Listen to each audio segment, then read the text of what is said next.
I just want to bring you some breaking news now that has come in. The US Supreme Court is overturning the landmark Roe versus Wade ruling that legalised abortion nationwide in that country. So what you're seeing now are live pictures from outside the Supreme Court, where people have gathered on this landmark ruling. And this is overturning the 1973 ruling that recognised a woman's constitutional right to an abortion and legalised it nationwide. Of course, in the decades since then, there were some restrictions on abortion that were introduced in that time, but today is a landmark ruling. And what you're seeing now are people, campaigners outside the Supreme Court. Thousands of people have rallied for abortion rights in Washington and other cities because there was a bit of a leak that this was something that the Supreme Court were considering. That leak was made public last month, which is when we first mentioned this. So this was something that people were aware of and expecting. And so those are the images you're seeing there. But what we're going to do now is we're going to join our colleagues at BBC World News to get more on this breaking news story. So let's join BBC World now. Maybe it can do something. You're watching BBC News. Welcome to our viewers in the United Kingdom. I'm Laura Trevelyan in New York, and the breaking news here from the United States is that the United States Supreme Court has overturned Roe versus Wade, the landmark ruling which guaranteed a woman's federal right to an abortion. Now it's being returned to the states. So a woman's access to abortion in America will now depend on where she lives in this country. Let's go now to our correspondent Nomia Iqbal, who is outside the Supreme Court. And Nomia, tell us more about the actual judgment from the justices. Yes, Laura, this is a seminal moment in America when it comes to women's rights. But many Americans knew that this was going to happen ever since this draft opinion was leaked back in early May last month, which showed the intention of the Supreme Court to overturn Roe v. Wade. And since then, we've seen huge security outside the Supreme Court. So just when you walk towards the Supreme Court, you can't get anywhere near. There are black fences all the way around. The exit and entrance points are marked by police. At the moment, they're trying to keep separate the two groups of protesters that have been coming here nearly every day in anticipation of that ruling. You've got the anti-abortion group who were really hopeful that the justices would stick to that draft opinion, which they have. And then you have the pro-choice groups who are hoping that by protesting, they would be able to change the justices' minds, that they would somehow be able to change course. But they haven't. The draft opinion is that was leaked in May. The opinion that we've got today, the official ruling, is very similar to that draft opinion, which has decided that Roe v. Wade is not constitutional.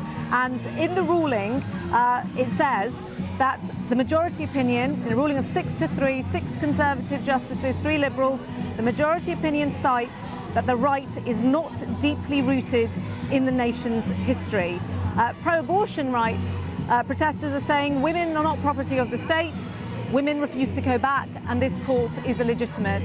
But obviously we are going to be talking about how we got here, what this means, but of course it's really important to keep emphasising what this doesn't mean. This does not mean that abortion is now going to become illegal across America. Roe v. Wade was all about changing the way states regulated abortion. So when that 73 ruling came in, before then, states largely had banned abortion, they had different views on abortion, but 73 ruling, which was a result of a lawsuit brought by a young woman in Texas who wants an abortion, established this sort of a federal guidance, the kind of baseline which said that women had a constitutional right to have an abortion up to 24 weeks, that it established the right to privacy. Now, over the decades, Roe v. Wade obviously has been hugely challenged. It's never been left alone by anti-abortion activists, and they've chipped away at it, and there are aspects of the ruling that have been subjected to more regulation, particularly in the second and third trimesters, and that has enabled states to really move forward to restrict abortion even further. So there are already parts of America, we know, where it's really, really hard to get an abortion, but it's never been banned. States have never been able to ban abortion outright because of this constitutional ruling. However, this opinion that has come down now by the Supreme Court gets rid of that baseline, that federal guidance, and has basically said to the 50 states of America, it's up to you, you now decide. So what we're going to see are the 50 states of America almost in three categories: those that will ban abortion, those that will protect abortion rights, and those that will be somewhere in between, which will restrict abortion but not ban it outright. So you're going to get this cascade of laws, this sort of patchwork of laws, and it all depends where you live.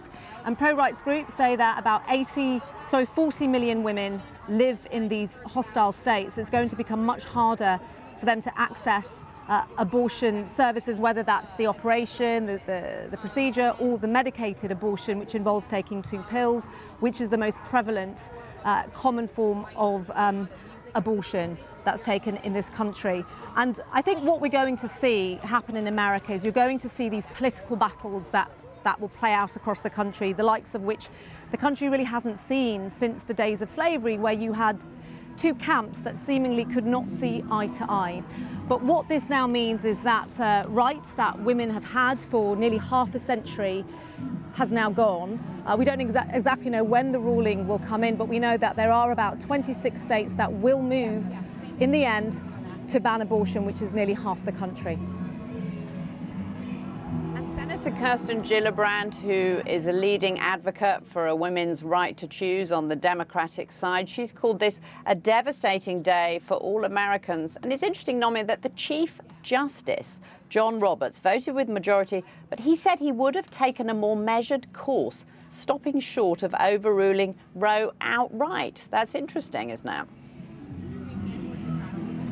Yeah, we've yet to read in more detail exactly what the senior justice, the Chief Justice there, John Roberts, has decided. It's worth remembering that John Roberts doesn't really consider himself as a conservative judge. He's a centrist, he is an institutionalist, and in the past, when there have been attempts to overturn Roe v. Wade, he has sided with the Liberals because he believes in the precedent that was set by the Supreme Court in 1973. He's also a huge sort of target for a lot of conservatives who are quite critical about the fact that he isn't the conservative justice that they want him to be. But, you know, there were, in anticipation of this ruling, there was some suggestion that maybe Mr. Roberts could try and convince the justices on the bench, the Conservative majority. We've got a strong Conservative majority now, to perhaps have some sort of compromise at some point.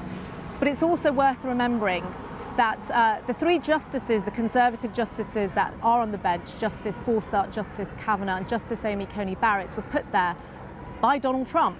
And Donald Trump had said when he was president that he would only put justices on the bench who were anti-abortion. And so I think it's probably fair to say in many ways that the fall of Roe v. Wade is very much part of Donald Trump's legacy. Nomia, is this ruling going to test the legitimacy of the Supreme Court, given that opinion polling does suggest that a large majority of Americans support a woman's legal right to an abortion?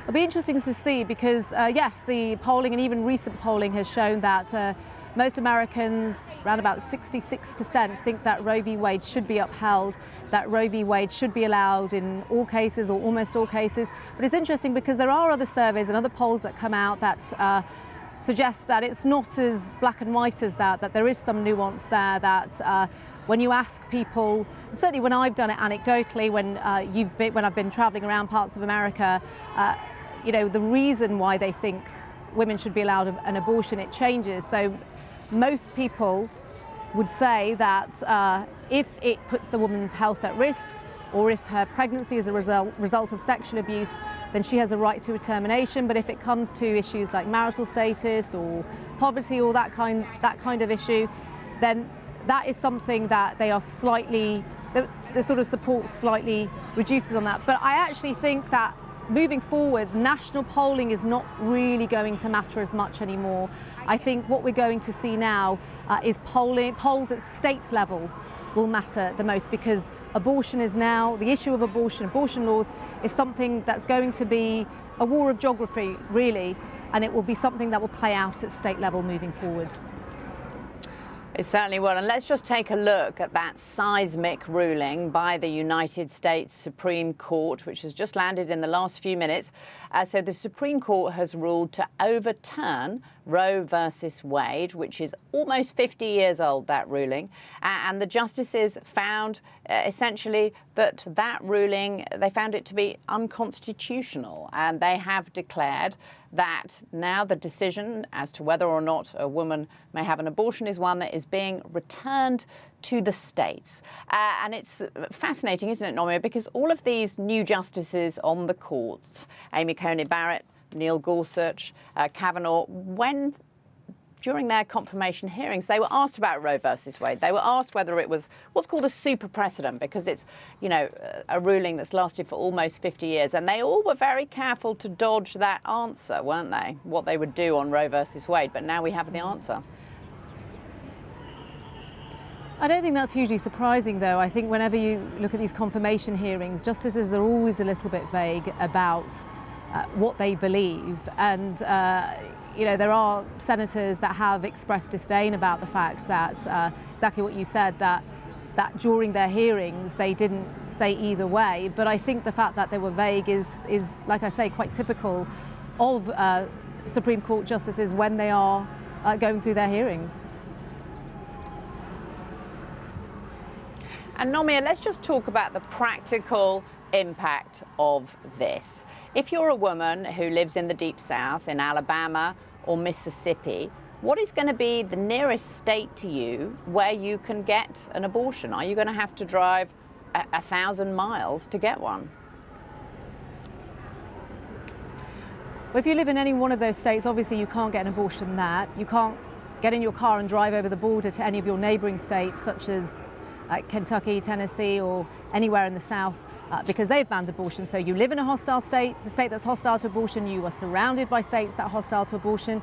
So really, you're going to have to get into your car and travel more than 50 miles away to a state that permits it. Perhaps Illinois. Illinois is a state in the Midwest that is committed to abortion rights, and Illinois has said that it's going to expand abortion rights, and it's also said that it expects to get an influx of up to 14,000 to 15,000 extra women per year wanting to use their services. But that's presuming you've got the money to go and do that. If you are a woman who is poor, and this is what pro-choice groups are saying, is that you're not likely to do that. And they say that this ruling will affect poor women, specifically African American women and Hispanic women as well. They won't be able to drive to another state or even fly to another state. And there are surveys that suggest that if a woman has to drive more than 50 miles to a clinic near her, she is twice as likely to either rethink getting an abortion, or she is likely to abandon the idea altogether and force herself into parenthood. March for Life, an anti-abortion group, has said that this decision means that equality begins in the womb. Are there fears, though, Nomia, that this could really just mean a return to those days of the backstreet abortions of 50 years ago, when women who didn't have access to an abortion actually sometimes found that their lives were in jeopardy as they tried to get rid of unwanted children? Those are the fears that pro-choice groups have, that you've got women who live in these states that will be hostile to abortion, can't do anything about it. They don't have the money, they don't have the support to do it. And there are so many questions about what is possible for them. So something worth remembering is that one of the most common forms of abortion is medicated abortion. This involves 2 pills to end your pregnancy, and this happens in the first 10 weeks of pregnancy, which is when the majority of women do get an abortion. So what you have to do with the first pill, however, is you need to get permission to get that pill. So you need to have an appointment with your doctor. You need to go physically in person and pick it up. Now, that rule was relaxed during the pandemic because obviously people didn't want to go out and catch the virus. And so you could phone your doctor in something that's called telemedicine and get that pill sent out to you. But what if you live in Texas? Texas is one of those states that is a trigger law state, which means once Roe v. Wade is overturned, it will automatically ban abortion. Will you be able to ring a doctor? Will they have to send the pill to you? Will someone check your mail? Will you have to get in the car and go to another state, stay in a hotel and ring your doctor and they send the pill to you there? Or these are the challenges, the huge challenges that women are now facing in terms of what to do. And there are no readily available answers. So the fear is by pro-choice groups that women might be resorted to drastic actions in order to end their pregnancies.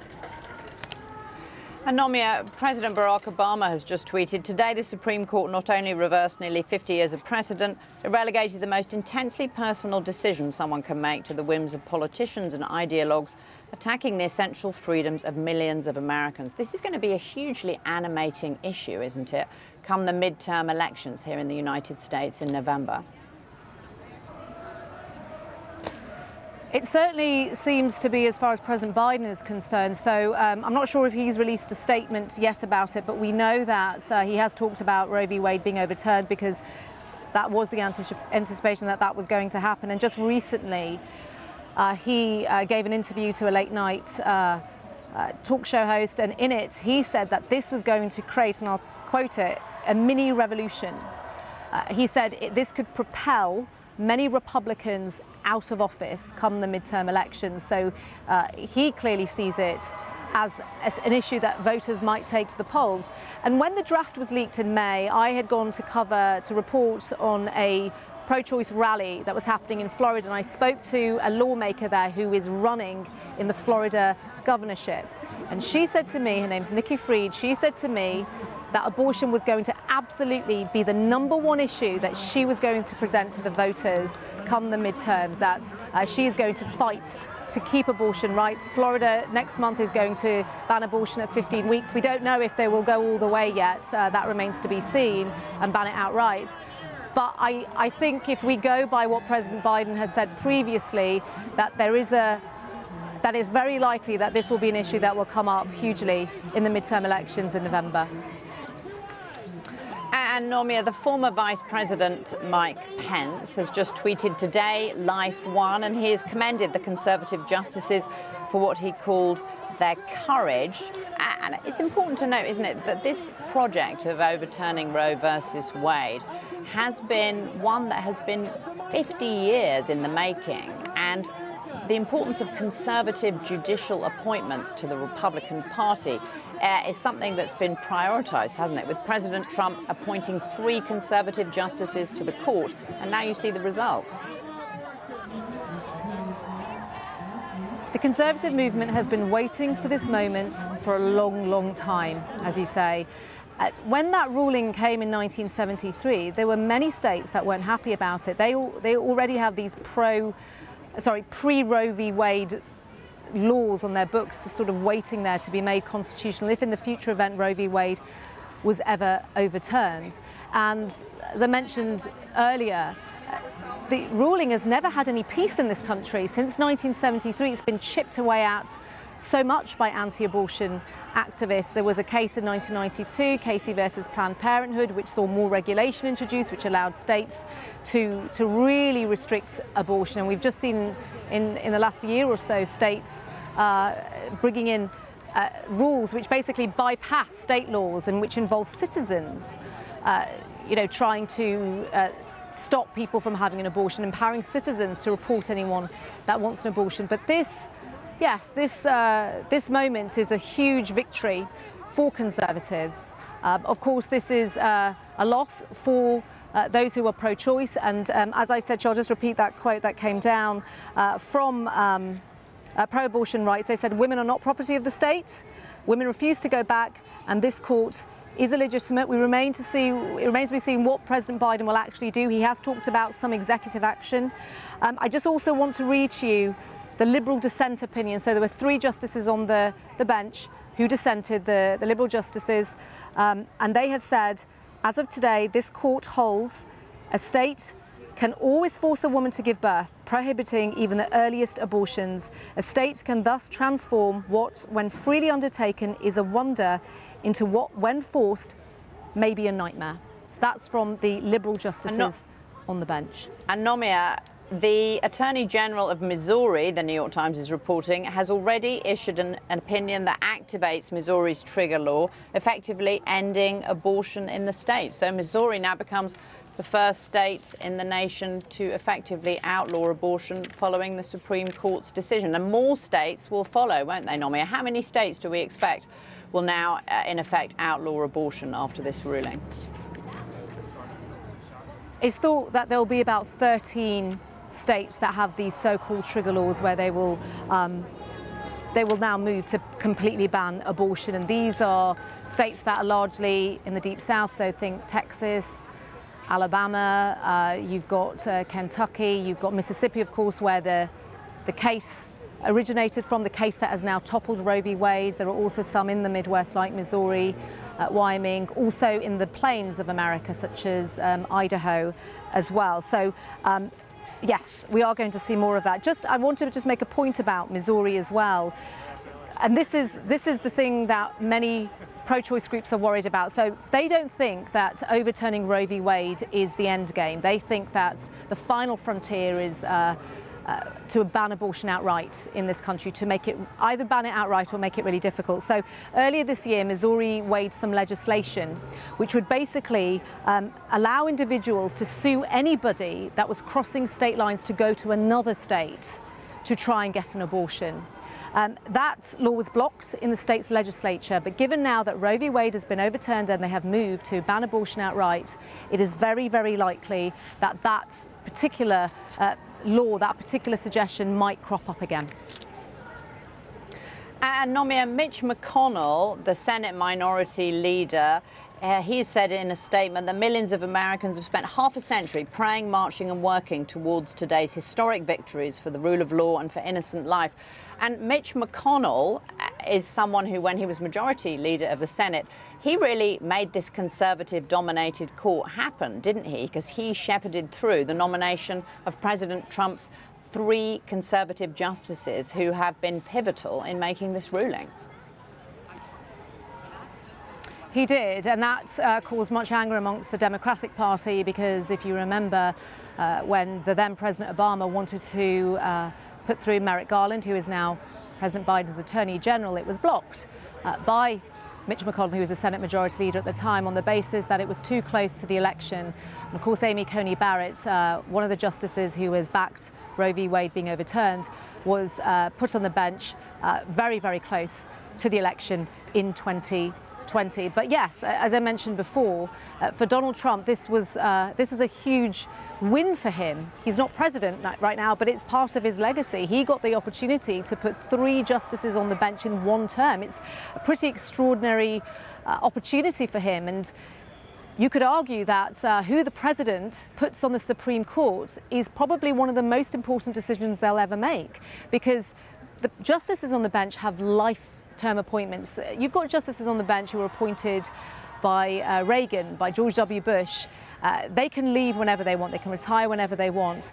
But the opinions that they have, the decisions they make, will last for generations, as we're now going to see, and they outlast the president who put them on the bench. And just to let you know, Laura, we have just got reaction from the House Speaker Nancy Pelosi, a member of the Democratic Party, and she has condemned, she's called it cruel, the cruel Supreme Court ruling. She says women's rights are on the ballot in November. So that's answering what we were talking about before about how much will this play in the midterm elections. So as far as Nancy Pelosi is concerned, women's rights are on the ballot come November. We're also seeing developments already, Nomia, with companies in states where abortion is about to be illegal, saying that they will pay travel abortion expenses for women who want to seek an abortion but cannot get one in the state where they live and work. So it's going to be quite extraordinary, isn't it, the impact of this ruling? And it's going to be even more divisive, isn't it, with corporations being drawn into the fray? It is, and it's going to be fascinating to see how that works. So already in Illinois, the state has said that private employers will guarantee you can access abortion. But what if you live in Texas? Your employer can't do that because it will go against the state law or any of the other states that will ban abortion. What if there is a big company that has a branch in Texas, has a branch in Illinois, will be able to guarantee that you can access abortion but can't do it in another state? That's the problem. It's this patchwork, isn't it, of laws, this cascade of laws that is just going to cause such confusion and prompt so many questions. But as I say, there are just no answers yet on what happens next. And for President Biden, what can he actually do? He was asked by reporters earlier in the week, what are you going to do if, as expected, the court overturns Roe versus Wade? And he said, well, we're looking at some executive actions. But really, what can he do, Nomia? Well, it's interesting because late last year, the Democratic Party did pass a House bill which would basically protect abortion rights across America. But of course, it went nowhere in the Senate because they don't have the numbers to make it law. So Congress obviously has the ability to make laws for the whole of the country, but I think when it comes to abortion rights, that is not an option for the Democratic Party. As you mentioned there, President Biden has talked about executive actions. There is some suggestion that they could make it easier for a woman to travel to another state to receive abortion. How that will work, not sure exactly. They could also expand access to medicated abortion via the mail, as I was mentioning before. There are some advocates that suggest leasing federal land so that abortion clinics can operate on federal land, which would bypass state laws. But this is incredibly complicated, quite convoluted, not quite sure how that will work. So he and his press secretary have said in recent weeks that they will look to try and put forward some action that will help women, but we haven't received any details of that yet. And I guess the Nomia there, thank you so much for all of that reaction. Nomia there on Capitol Hill, right by the United States Supreme Court. Well, let's get more now on this seismic landmark ruling by the United States Supreme Court. Let's go now to Chris Geithner, who is a journalist. And Chris, the deputy editor of Brit News. And just tell us, Chris, just give us your assessment of this seismic ruling by the Supreme Court. Yeah, thank you for having me. It is, as you said, truly a seismic ruling. I mean, this is a right that the court recognized back in 1970, in the 70s, and it's been around for almost 50 years now. It's been reaffirmed by the court repeatedly, and now today, with a single ruling, this precedent is overturned, and we now are going to have this fallout across the country, as you've been discussing, where we figure out what the rights are in individual states, what states are going to do to try to either further restrict abortion rights in their state or try to protect and expand abortion rights in other states. So this doesn't really settle the abortion question at all, does it, Chris? It just gets rid of the federal right to one, but now it goes back to the states. It goes back to the states, but it doesn't even really just go back to the states, because what you're going to have is just a multitude of challenges that pop up from these changes across the country. As states implement new changes, there's going to be federal challenges. There's going to be state Supreme Court challenges based on state constitutions and state law. And so what we've really done is oftentimes we talk about the Supreme Court setting, the U.S. Supreme Court setting a floor for certain rights. And by cutting that floor out today, what the Supreme Court has done has made it a complete upheaval across the country. And it's interesting that the Chief Justice, John Roberts, ruled with the majority, but said essentially he wouldn't have gone quite as far.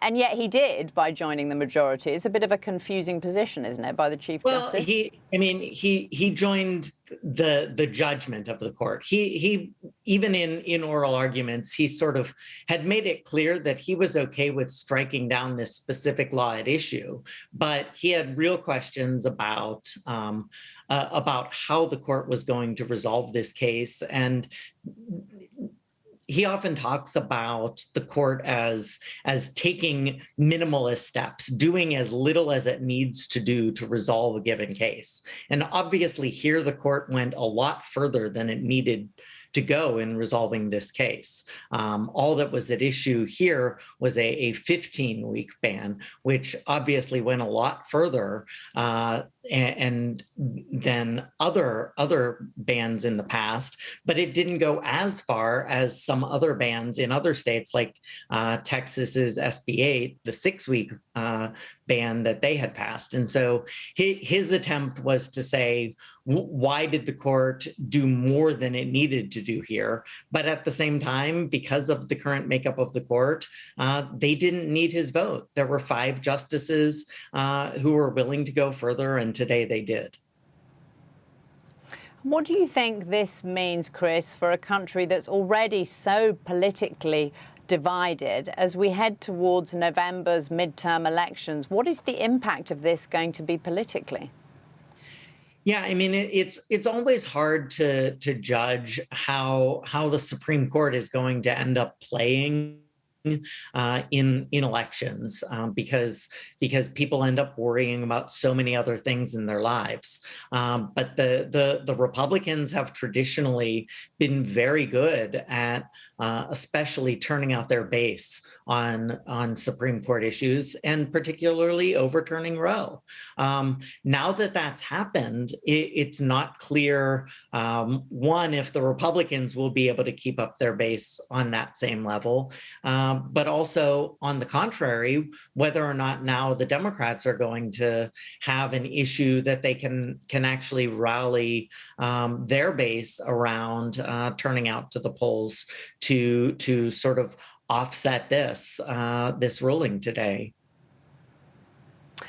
Chris Greitner of Grid News, thank you so much for joining us. And let's get some more context on this landmark ruling by the US Supreme Court. Let's bring in our North America correspondent, Anthony Zurcher, who's in our DC studio. And Anthony, that leaked opinion a month or so ago turned out to be just right, didn't it?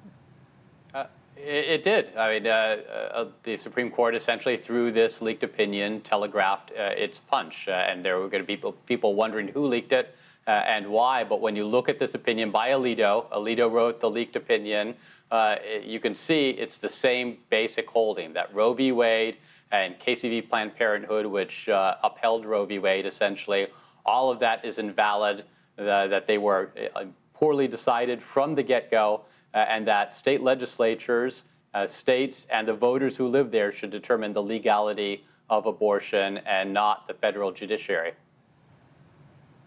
And Anthony, what is this ruling going to mean in practical terms to a woman's ability to get an abortion in America? Is it going to literally depend on where she lives?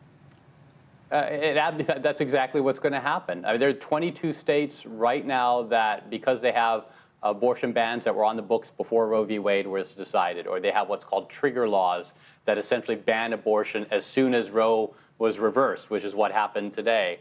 In those 22 states, it is going to be very difficult or impossible for women to get abortions. That's millions of Americans in places like Texas and Florida and Missouri and Ohio and Oklahoma in varying levels of restrictions. But in a lot of these places, they are outright bans. Some in all cases, some have exceptions for women's health and for rape and incest. But it's going to have a dramatic effect on Americans living in these states. Now, conceivably, they could go to other states and obtain abortions, places like California and New York that have robust abortion protections.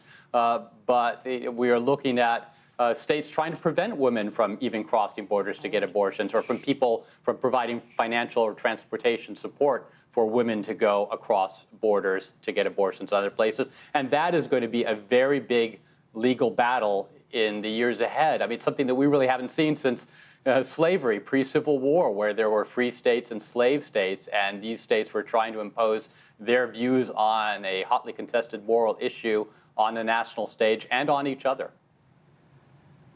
And Anthony, as we were discussing with Nomir Iqbal, your colleague, the state of Missouri has already enacted its trigger law following the Supreme Court's ruling. So abortion is now effectively illegal in Missouri. This is going to happen very, very quickly, isn't it? It is. Now, abortion clinics could try to stay open. They could try to fight this in court. But the reality is, if they do that, they could face very serious legal consequences. And I think for most of these clinics, the potential for criminal liability will outweigh the decision to try to stay open and fight this. You're going to see the landscape in this country, in about half this country, change almost instantaneously. And I think something to keep in mind is how quickly all of this changed. Back in 2016, the Supreme Court had a majority striking down a Texas law that restricted regulation of abortion clinics, what doctors had to be certified in order to be able to perform abortions, the size of the hallways in abortion clinics. That was a different Supreme Court. In just 6 years, 3 of those justices have been replaced, and all 3 of those justices were replaced by individuals who are against abortion rights. So, and that's why we see a majority at this point, 5 justices willing to totally undercut Roe v. Wade, abandon it, and return this to the states. And of course, Justice John Roberts, who would have reversed the Mississippi law but not totally undermined Roe v. Wade. And Nicola Sturgeon, of course, the Scottish leader, she is saying that this is one of the darkest days for women in her lifetime. But Anthony, just remind us of how this is a decades-long vindication of a Republican project to put conservative justices onto the court, isn't it? Absolutely. Actually, Anthony, we're going to just stop you now, and we're going to go straight to Nancy Pelosi, Speaker of the House, who's speaking in Washington. Than their mothers.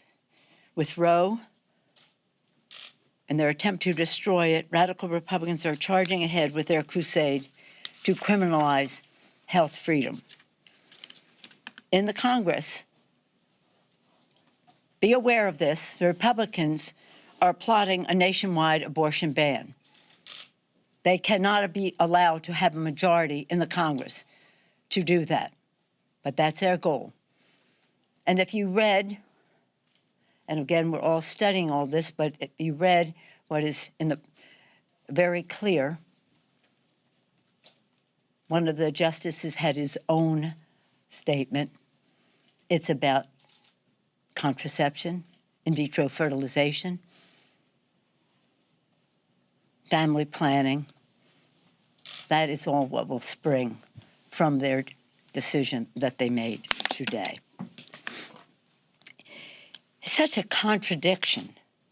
Yesterday, they say the states cannot make laws governing the constitutional right to bear arms.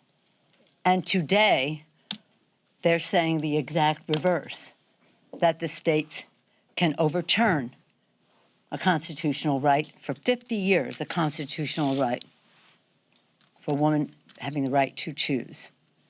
The hypocrisy is raging, but the harm is endless.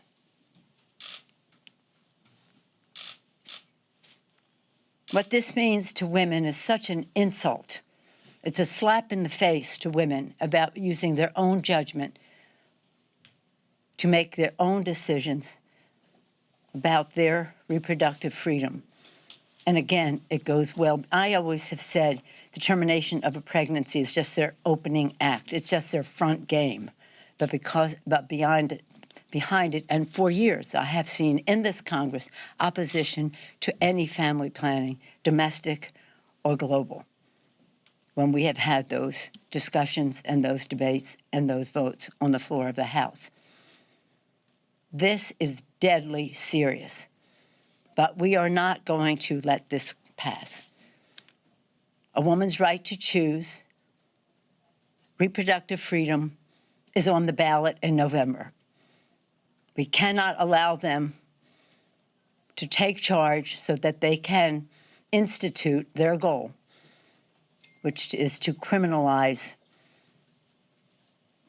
reproductive freedom, to criminalize it. Right now, they're saying in states that they can arrest doctors and all the rest. What is happening here? What is happening here? A woman's fundamental health decisions are her own to make in consultation with her doctor, her faith, her family, not some right-wing politicians that Donald Trump and Mitch McConnell packed the court with.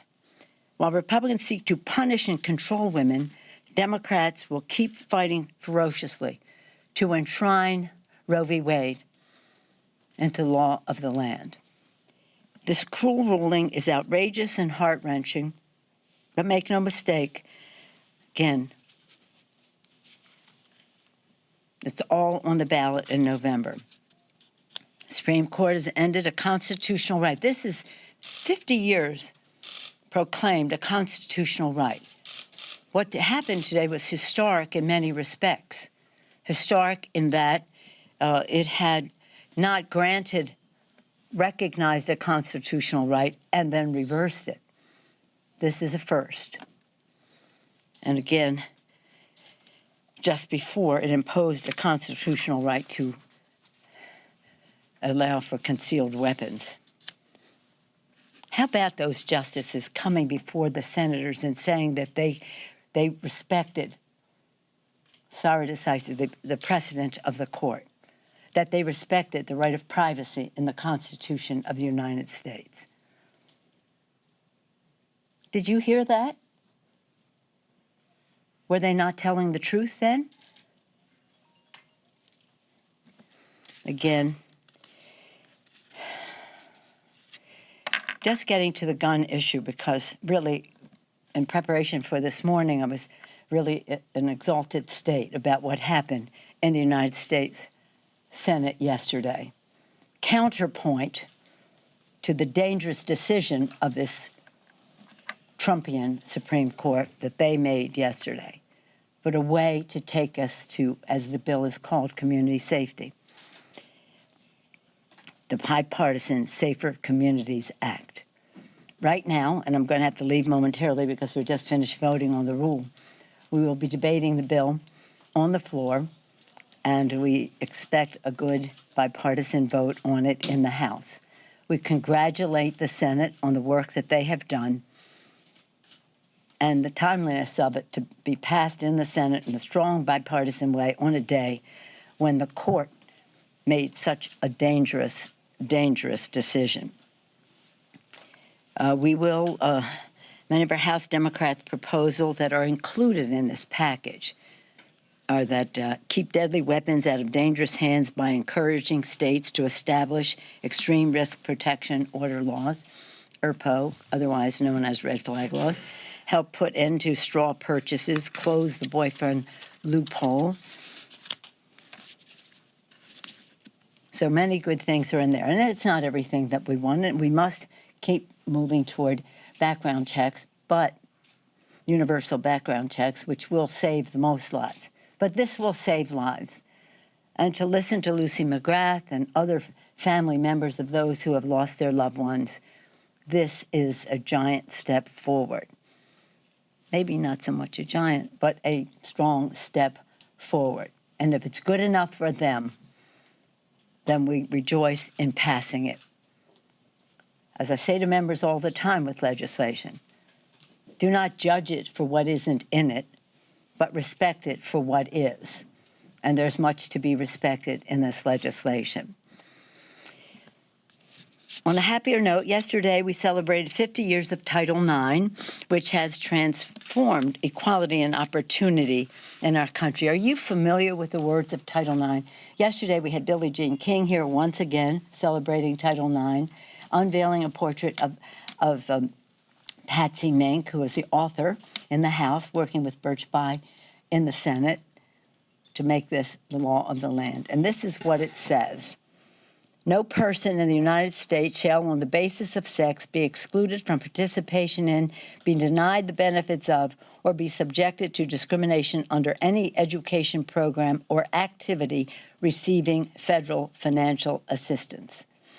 Again, in honor of this anniversary, we unveiled a portrait which will hang in the halls.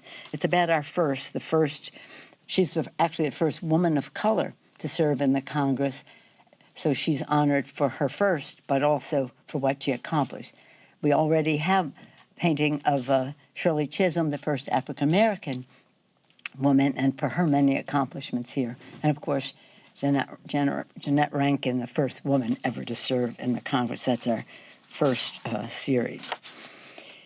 So again, we're working on the Competes Act and lowering cost, and the Competes Act is part of that. Lower families' cost, energize manufacturing, and strengthen America's competitiveness now and in the future.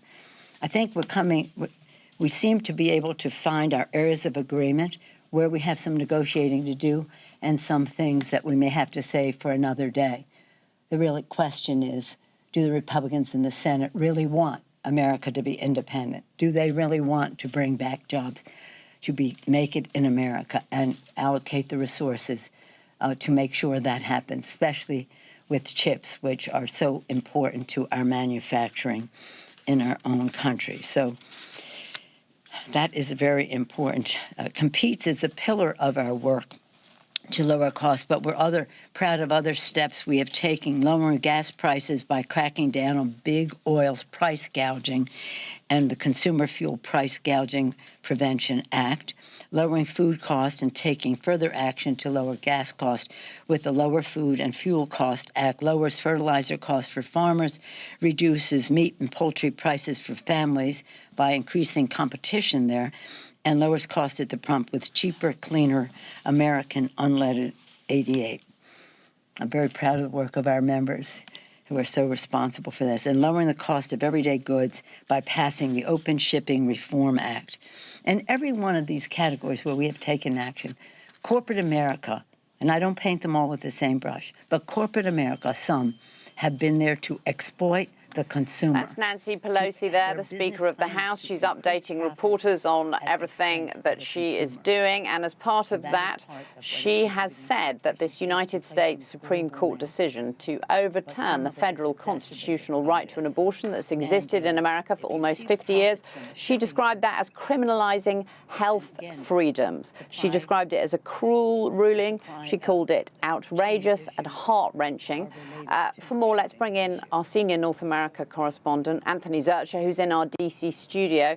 And Anthony, you heard Nancy Pelosi, the Speaker of the House there, saying that Republicans are plotting a nationwide abortion ban. That's what she was accusing them of, saying that actually this was going to be about now contraceptive rights, IVF, even family planning. Is that really true, that all of those things could be at risk as a result of this abortion ruling by the court? Well, as far as the nationwide abortion ban, anti-abortion activists would want that, and their work, in their view, is not done yet. While a lot of their arguments have been framed in terms of returning the decision to the states, they would like to see every single state ban abortion. And in fact, a federal law that Congress could pass banning abortion. That's going to be the focus of their... We're just going to break away from that story briefly because we're going to go live to Kigali now, where the Prime Minister, Boris Johnson's being questioned by journalists about the Conservative Party's by-election defeats last night. So let's listen in now. Have you considered, Prime Minister, that perhaps you are part of the problem?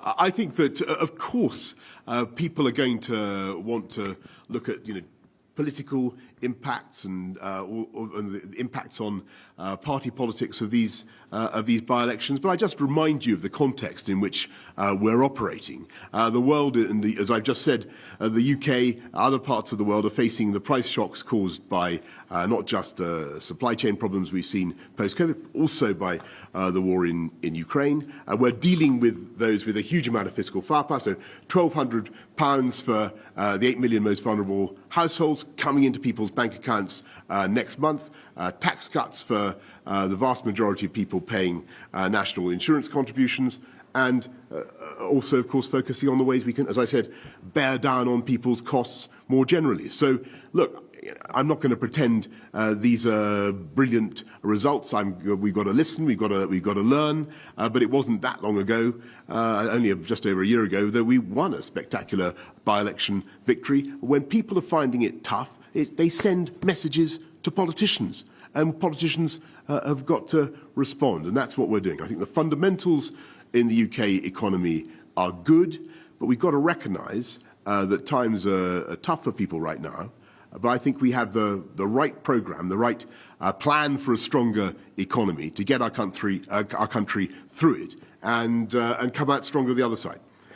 Dan Hewitt of ITV. Thank you, Prime Minister. You're defiant in defeat today, but your opponents say you're delusional, that you're now putting your own interests ahead of the party and the country. Your biggest asset was that you're a winner. Now that you started losing, what is Boris Johnson's big asset? Look, I think that what people want is a government that focuses 100% on their concerns and not on political consequences in Westminster. And I've absolutely no doubt that this is a government that has not only achieved remarkable things, done some very great things, is going to continue to do some great things for the people of this country. And we're going through a tough time right now. We have inflationary pressures that I've talked about. I understand people's feelings, but we're going to get through them. And I just remind you, we've got people in payrolled employment, 620,000 more than before the pandemic began. What we've got to do is make sure that we continue with the work that we're doing to help people in the short term with the pressures they're facing, but also deal with the issues in our supply chains, issues in our transport system, in our housing market, in our energy market. Reform those things so as to bear down on costs and make things easier for people and make our economy more productive. It's a massive agenda for change, and we're going to get on with it. Kate Ferguson of The Sun. Thanks, Prime Minister. Two quick questions, if I may. It's been a tough day for you today. Was there any point you'd considered resigning? And the main question, if possible, obviously the unions are going on strike in the airports now. Do you think they're wrecking people's summer holidays? Are you considering bringing the military in to help staff airports now? And also, do you think Brits should staycate if they can't go away this summer because of the union strikes? Thanks.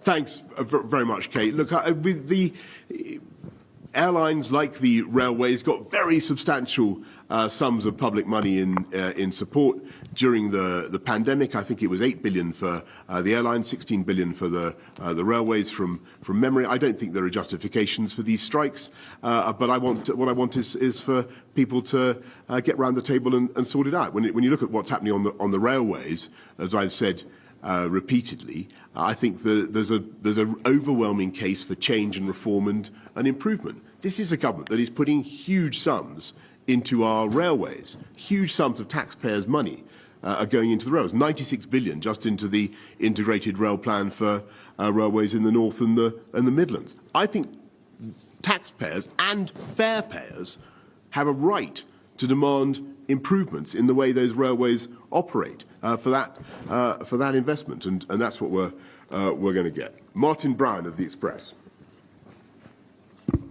Thank you, Prime Minister. You had a much anticipated meeting with Prince Charles today. Did you manage to speak to him about your Rwanda asylum policy? And could you just describe how your relationship is with the heir to the throne? Yeah, well, look, I mean, obviously, I'm not going to go into what happened with the conversation that took place. You know it did take place. I don't discuss conversations either with Her Majesty the Queen or with the heir to the throne. You wouldn't expect that, but it was a good old chinwag, and we certainly covered a lot of ground. And there's no doubt that when you look at what you can certainly take away from what the Prince had to say today in his opening address to the summit is that everyone can see the huge progress that Rwanda has made. Claire Ellicott of the Mail.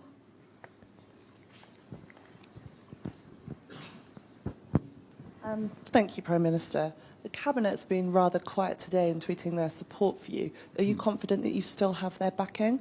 And also, are you disappointed about the Baroness Scotland re-election?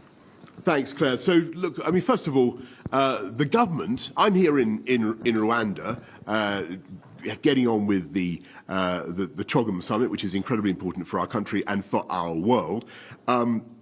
I hope that in London, I know that in London, ministers of all descriptions, cabinet or otherwise, are getting on with the job of sorting out the cost of living pressures that people face and delivering on our agenda for change and reform and improvement. And that's what I would hope that they are doing. On the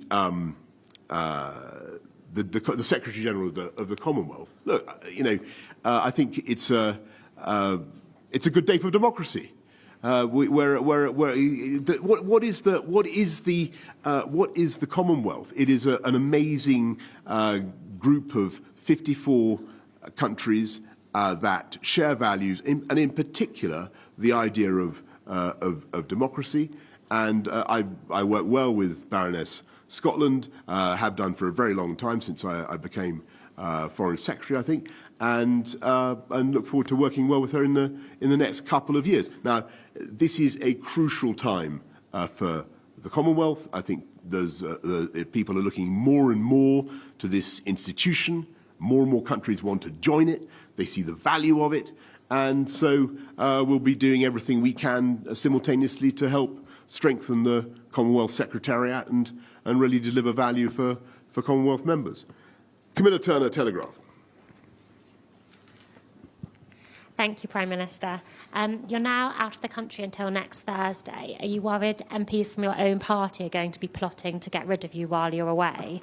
And secondly, you've just lost what was a really safe Tory seat. How are you going to stop blue wall voters across the country voting Lib Dem in the next general election? Thanks. So I think the answer to the first question is no. But the answer on the second question is what you have in this government is a reforming government that has taken all sorts of very difficult and tough decisions. And if you look at what we did during COVID, it wasn't easy, but we got some big decisions right. We had the first first approved vaccine, I think, of any country in the world. We had the fastest vaccine rollout in Europe. We came out of COVID faster than anybody else. As I've told you, we now have very low unemployment by historic standards. We're getting some big things done. We were the first European country to see the vital importance of helping the Ukrainians. But what people are going to get from this government, and they're going to get from me, is absolutely an undivided energy and attention on fixing the issues in the UK economy that cause unnecessary cost, and not just for consumers, but for people who need childcare and for businesses as well. The UK is attracting huge sums of investment right now. Much more tech investment than any other country, much more in Europe, and much more venture capital investment even than China. There are some things that are going really well, but there are some parts of our system that need change and reform. And the energy market is one, the housing market is one, our transport system is another. All these have impacts on people's cost of living. And we can do things that will really help. And of course, the biggest single expenditure that people have, the households have, is taxation. That's the biggest chunk that they contribute. We want to get, and we are the party that believes in cutting taxes, we're the government that believes in cutting taxes, and we want to get into a situation where sensibly and responsibly we can turbocharge the attractions of the UK as a place to come and invest by having the best possible tax framework as well for businesses and for families. Darren McCaffrey, GB News. Thank you very much, Prime Minister. Are you in denial then about the election results? I mean, in the sense that most voters, lots of Tory MPs, don't think this is simply about government policy, but it's about you, that you are a drag to some on the Conservative vote. Do you at least accept, in part, that narrative is true? And second of all, on Rwanda and the migrant scheme, we heard from the Rwandan government yesterday that they had received and spent £120 million from the British government. Have they received the money? And second of all, if no migrants are sent here, can we claw that money back? Or is that £120 million essentially gone for good? Thanks. So, look, first of all, on my attitude to by-elections, if governments crumpled because of by-election results in the whole of the post-war period, we wouldn't have had many post-war governments. And that, I'm afraid, of course, we need to listen to the messages that we're getting. We need to learn. But in the end, we've got to get on and deliver for the British people, and that is what we're doing. And on your point about the Rwanda immigration and economic partnership, economic development partnership, it has many facets. I'm confident that the migration aspect will work very well. I think that it's notable that so far no UK court has found it to be unlawful, and no international court has found it to be unlawful. So I'm confident that we will be able to go ahead and develop a solution that I think whose time has come. If you look at the problems that the world faces with illegal migration, you can see that other countries, it's not just us in the UK, where we're out in front, but other countries are trying this. And you see what Joe Biden's been doing in the US, an idea for people coming from Mexico to go to Spain. You see the Danes are doing something very similar. You've got to find a way of breaking the model of the people smugglers. People smugglers, people traffickers are doing a profoundly evil and dangerous thing.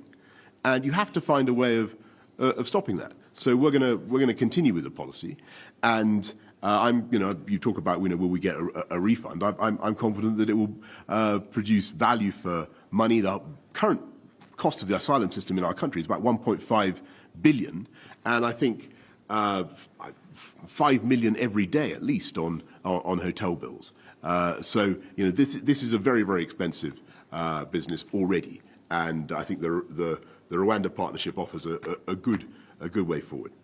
Esther Weber, Politico. Thank you, Prime Minister. I was wondering if we could get your reaction to the decision by the Supreme Court in America to overturn Roe v. Wade, and whether you think abortion rights should be protected by the state. Sorry, yes, Esther, look, I'd be absolutely clear with everybody. This is not our court, it's another jurisdiction, but clearly it has massive impacts on people's thinking around the world. It's a very important decision. I've got to tell you, I think it's a big step backwards. I've always believed in a woman's right to choose, and I stick to that view, and that's why the UK has the laws that it does. And actually, if you look, we recently took steps to make sure that those laws were enforced throughout the whole of the UK. Henry Zeffman, The Times. You were talking earlier, Prime Minister, about wanting to cut taxes. That's going to ring quite hollow, not only to the many Conservative MPs who want you gone, but also to lots of voters when the tax base is the highest it's been in decades. So, or tax burden, rather. So, can you be a bit more specific? Yeah. Are taxes going to start falling for voters next year? Henry, let me tell you what's happening now. And first of all, I think most people, I've tried to spell out the fiscal context that we're operating in. We went through a really miserable and expensive pandemic. I've given you the figures for the amount of taxpayers' money we've had to put just into the railways or aviation. And that doesn't grow on trees. 408 billion altogether we had to find to support families, businesses up and down the country. But at the same time, thanks to the sensible management of the economy that Rishi has been engaged on, we're able now, next month, you asked when, Henry, next month, you'll see tax cuts of an average of £330 off of everybody who pays national insurance contributions. We're already cutting council tax by £150. We've cut fuel duty by a record amount. And, I say that not in any way. I know that won't slake your thirst for satiate your appetite for tax cuts, but it shows the direction we're trying to go in. But you've got to be sensible and you've got to be responsible at the same time. And we're in a position still where we have to make sure that we look after people through tough times, and that's why the £1,200 that we're giving the most vulnerable households is also very important. Let's go to Berna Namata, from the East African. Thank you, Prime Minister. My question regards to your outgoing role as chair of the Commonwealth. Do you take responsibility for abandoning the developing members of the Commonwealth during the pandemic with travel bans, reluctance to share vaccines, reducing the aid budget, and more recently, the UK not availing its unused SDR reserves? Thank you. Thank you very much. Well, Berna, actually, I think when you look at what the UK did during the pandemic, it was pretty remarkable. And I know that we would always want to do more, but. That was the Prime Minister Boris Johnson there answering questions from journalists, mainly about the heavy by-election defeats last night. And as you heard from some of his answers there, he said, I'm not going to pretend these are brilliant results. He said he was going to listen and learn. But let's go back now. Let's return to that breaking story that emerged just over an hour ago, which is the ruling, the US Supreme Court, which has overturned the Roe versus Wade ruling. So we're just showing you now the pictures live from outside the US Supreme Court. And as I said, just over an hour ago, the judgment came down where the Supreme Court has overturned the Roe versus Wade ruling, which had legalised abortion nationwide. And this judgment in the past hour or so means individual states will be able to ban the procedure. So let's join our BBC World News colleagues now for continuing coverage on that breaking story. The executive branch may be able to designate certain federally owned facilities or federally owned land as places where women can and others can receive abortions, but that's not. But none of that is really completely clear right now, and that's another area in which we're going to see a lot of contentiousness and undoubtedly a lot of litigation going forward. And Carolyn, just tell us about really how this court is reshaping American life. Yesterday, there was a significant ruling from the court expanding the right to bear arms in public. Now the court has overturned the constitutional federal right to an abortion that's existed for almost 50 years. This is pretty extraordinary stuff, isn't it, in terms of the Supreme Court and its impact on America? It's dramatic. It's dramatic, and I don't think the justices themselves fully, the ones in the majority, fully appreciate the implications, not just for the country, but also for the court itself. It places the court squarely in the middle of significant political debates, and it is going to lead to people really questioning the court, whether the court is constituted the way Americans think it should be, whether it is time for some types of court reform. I think it's triggering a set of reactions that we quite frankly can't evaluate at this time. We can't really predict just how significant they will be, but they could be extremely significant. Carolyn Shapiro, thank you so much for joining us. I'd just like to welcome our viewers in the United Kingdom.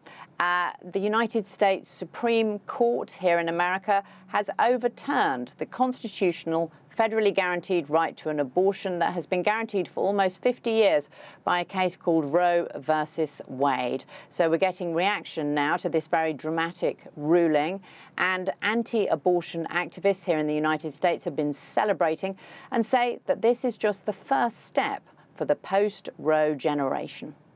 All of you will go back to your states tomorrow, and you will rush to your capitals, and you will demand that your legislators protect and you will go to the streets while the other side smashes our windows, while the other side threatens violence.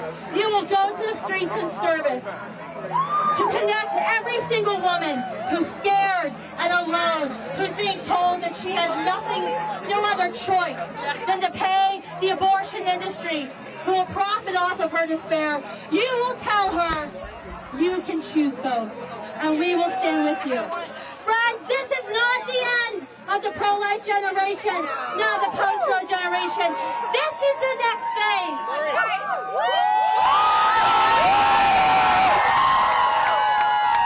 For such a time as this, we were called for this moment. Each and every one of us, we were called for this moment. And this is a heady responsibility to make abortion unthinkable and illegal throughout our nation, to ensure no woman stands alone in a post-Roe America, to be the post-Roe generation! Well, let's go now to Jamie Manson. She's the president of Catholics for Choice. And Jamie, can I ask for your reaction to this ruling by the Supreme Court? Thank you for having me. This is an absolutely gut-wrenching moment for us. We anticipated this, but it does not take away from the shock and the surreal nature of this moment for this country. And Jamie, you represent a group called Catholics for Choice. It's notable that a number of Catholics on the Supreme Court are part of this majority decision overturning Roe versus Wade. Perhaps you'd like to explain your position, how you get to be both Catholic and yet also pro-choice on abortion. Absolutely. This court and its Catholics do not represent the majority of Catholics in this country. 68% of Catholics did not want to see Roe versus Wade struck down. 58% believe abortion should be legal in all or most cases. So this is in no way a reflection of the convictions of Catholics. And Catholics have three very rich traditions: social justice, religious freedom, and conscience, which allows us to have this conviction that everyone should have a right to reproductive freedom. And Jamie, what do you think this ruling is going to mean across America, where literally it's going to depend on where a woman lives as to whether she can have access to abortion? What is that going to look like? It's going to look like profound suffering. And this is really the outrage for me, because this is the fruits of a religious movement spearheaded by Catholic bishops more than 50 years ago, who claim to have this passion for the unborn, but never think for a moment about the women, what their stories are, how this choice affects the entire trajectory of her life. And so this will look like profound suffering, especially for people who are already suffering from economic injustice, from racism, from all kinds of poverty. And so it's a very, very crushing moment, particularly for the most vulnerable in this country. And it's interesting that 50 years ago, almost, when the Roe versus Wade decision came down, the way it was reported was that the right to an abortion would be something that a woman and her doctor discussed within the first 3 months. How did abortion become such a polarizing issue in the United States in the intervening 50 years? It's such a great question. It started as a Catholic idea that the bishops were pushing in the late 60s when they saw abortion laws getting liberalized. And in the late 70s, evangelicals found it as what they would call respectable issue that they could animate their base on. Previously, they had been using segregation to animate their base. That became untenable because it was so blatantly racist. And so they actually made a very deliberate pivot to abortion as a political issue. And over the decades, made it the litmus test for Republicans, for whether or not Republicans could be seen as orthodox to the party. And so that is how we saw this become this extraordinary political issue. But it was really started by evangelical Christians and Catholics. We're going to hear from President Biden himself in about an hour. He's going to speak on this. We heard from the Democratic Speaker of the House, Nancy Pelosi. She said a woman's right to choose is on the ballot in November. We cannot allow them, being Republicans, to take charge and criminalize reproductive freedom. But do you think this is going to be a politically animating issue on both sides? I think it will be, but it's always been an animating issue for the right wing. I think that people on the left have been lulled into a certain complacency that I hope ends today. Because I think most Americans did not think this could happen in the United States of America. We thought certain freedoms and rights were guaranteed to us forever, and that rights would be expanded, not constricted. And so this needs to be the wake-up call and the tipping point that the left needs to see, that a white supremacist Christian nationalist agenda is taking over this country, and it needs to end today. We have seen that more security is being put up outside the United States Supreme Court. Obviously, there was an armed man who was arrested outside the home of Justice Kavanaugh just over a week ago. So passions are running incredibly high on this issue, we can see. How do you think this very intense, very inflamed moment can have some of the passion taken out of it, or can it? I don't think it's a time for passion to be taken out. I think it's a time for people to really reckon with what is happening in this country, which is a hijacked court and, again, a extreme Christian nationalist agenda that has been eroding our rights for years and now has gotten its crowning achievement. Again, we were complacent. It's time to wake up. And so I think this is a time for passion, and this is the time to react. Lawmakers need to know and need to hear from us that this is not the country and the future that we want in the United States. Jamie Manson of Catholics for Choice, thank you so much for being with us. And let's bring in now our North America correspondent, Anthony Zurcher, who's in our DC studio. So, Anthony, you've been studying the judgment by the justices overturning Roe versus Wade. When you read it, what strikes you about it? Well, if you look at it, it's, first of all, remarkably similar to the opinion that leaked in May by Justice Samuel Alito. And that was a wholesale reversal of Roe v. Wade and Planned Parenthood v. Casey, the case that sustained Roe v. Wade in 1992. And it said that the foundations of those two decisions were wrong. In Casey, they found a right to abortion in the Due Process Clause of the 14th Amendment, an amendment that was passed in the United States to the Constitution after the Civil War. And it said that these due process, you can't be deprived of life, liberty, et cetera, without due process of law, that did not provide a right to abortion for Americans. And so saying that was invalid, they therefore said that all of Roe v. Wade was invalid and threw it back to the states. Now, there are other cases that rely on the Due Process Clause, things like the gay marriage reversal, the gay marriage ban reversal, the right to contraceptives, those sorts of things. Now, this opinion specifically said that this decision doesn't apply to those types of things, but it's interesting reading Justice Clarence Thomas's concurrence. He said that all of that needs to be revisited. These cases that rely on the 14th Amendment to provide some sort of protection and right to privacy, et cetera, that those cases need to be looked at again, and maybe they can be upheld, maybe they'll be struck down, but the fundamental tenets of all of those cases are called into question. So this was a very broad decision, a sweeping decision. And I think we may not be able to anticipate all the implications of it just today. We're going to have to watch it play out over the months and years ahead. Absolutely, but one of the immediate implications is where women will go if they want to seek an abortion and they live in a state where it's illegal. And Mayor Eric Adams, he's the mayor of New York City, he's offering New York as a safe haven to Americans seeking abortions, saying, no, that you're welcome here. But is that something, Anthony, that could be potentially criminalized by states if a woman goes outside of a state to seek an abortion?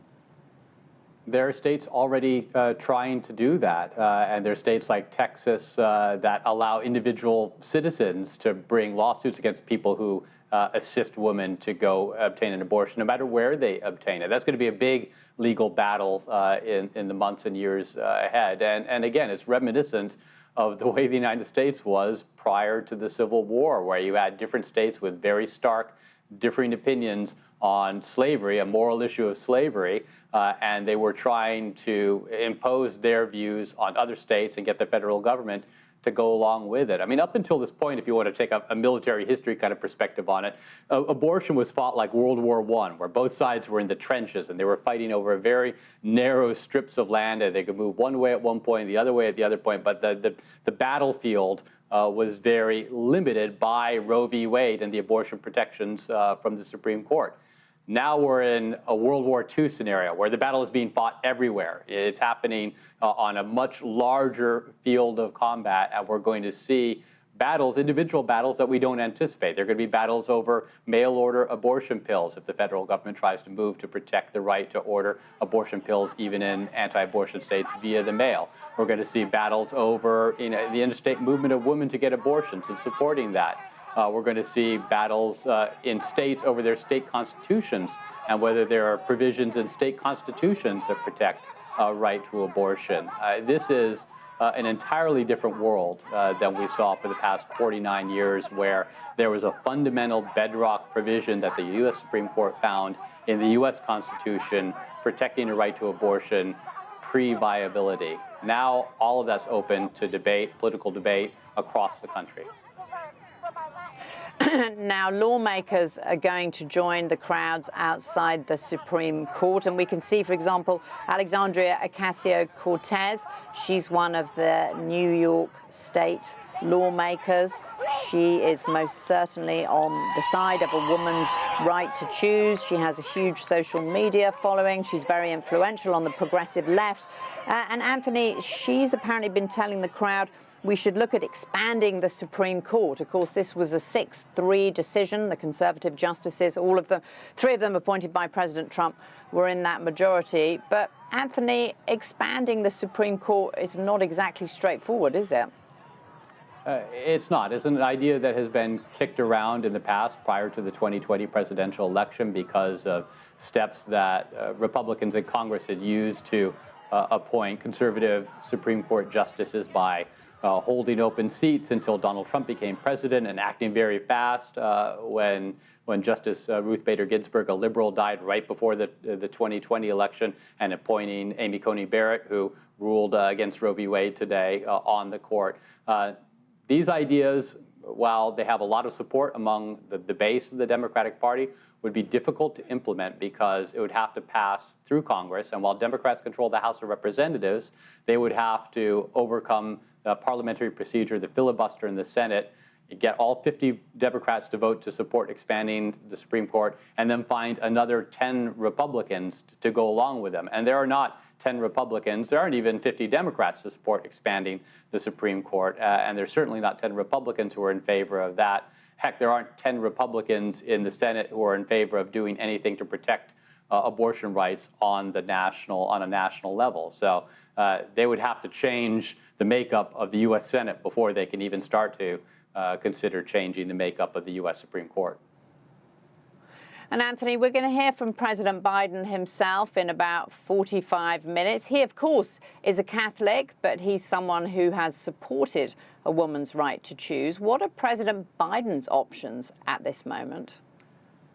There are a lot of proposals for what President Biden could unilaterally do. He could, according to some suggestions, open up abortion clinics on federal property in states that ban abortion. Or he could, of course, change the regulation of abortion pills to make them easier to get via the mail. He could expand the government health care programs, perhaps, to allow them to cover abortions for women in anti-abortion states who want to go to abortion rights states to obtain abortions.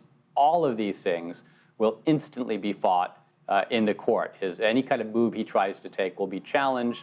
The opponents will cite federal law that prevents the federal government from spending money on abortion services at all. And now that we've seen how this has played out at the highest court in the land, that there is a clear majority in favor of abortion restrictions, or at least sending it back to the states, these legal challenges have a high level of success. So they're going to potentially be blocked no matter what Joe Biden tries to do. But I think the feeling is now that he has to do something. He has to at least try, because there's so much anger among Democrats, anger among the Democratic base, that he needs to take some kind of bold action to push the limits of what he can do to try to protect abortion rights in this country. Anthony Zurcher, thanks so much for being with us. Well, let's go now to our correspondent, Nomia Iqbal, who's outside the Supreme Court. And Nomia, it seems like there are scenes of celebration and of anger there. There is, perfectly illustrating the huge divide when it comes to the issue of abortion access. Just to give you a sense, Laura, of what's happening here, there are more people now coming outside the Supreme Court. There's a mixture of the anti-abortion protesters, the pro-choice protesters. We have seen police trying to keep them apart. There are some protesters that have been pushing up against the fence. There's a fortified fence that goes all the way around the Supreme Court. When I walked up this morning, every entrance and exit point was marked by police. Because ever since the draft was leaked early last month, there's been a huge concern about the security of the justices. We don't believe they're actually inside the court, but nonetheless, just behind the fence, there are also police patrolling, heavily armed police patrolling inside to make sure no one breaks in. But you've got people that are continuously coming. Some are anti-abortion, some are pro-choice. There was a group of young people that marched through wearing red T-shirts saying, "We are the pro-abortion generation. We just abolished abortion."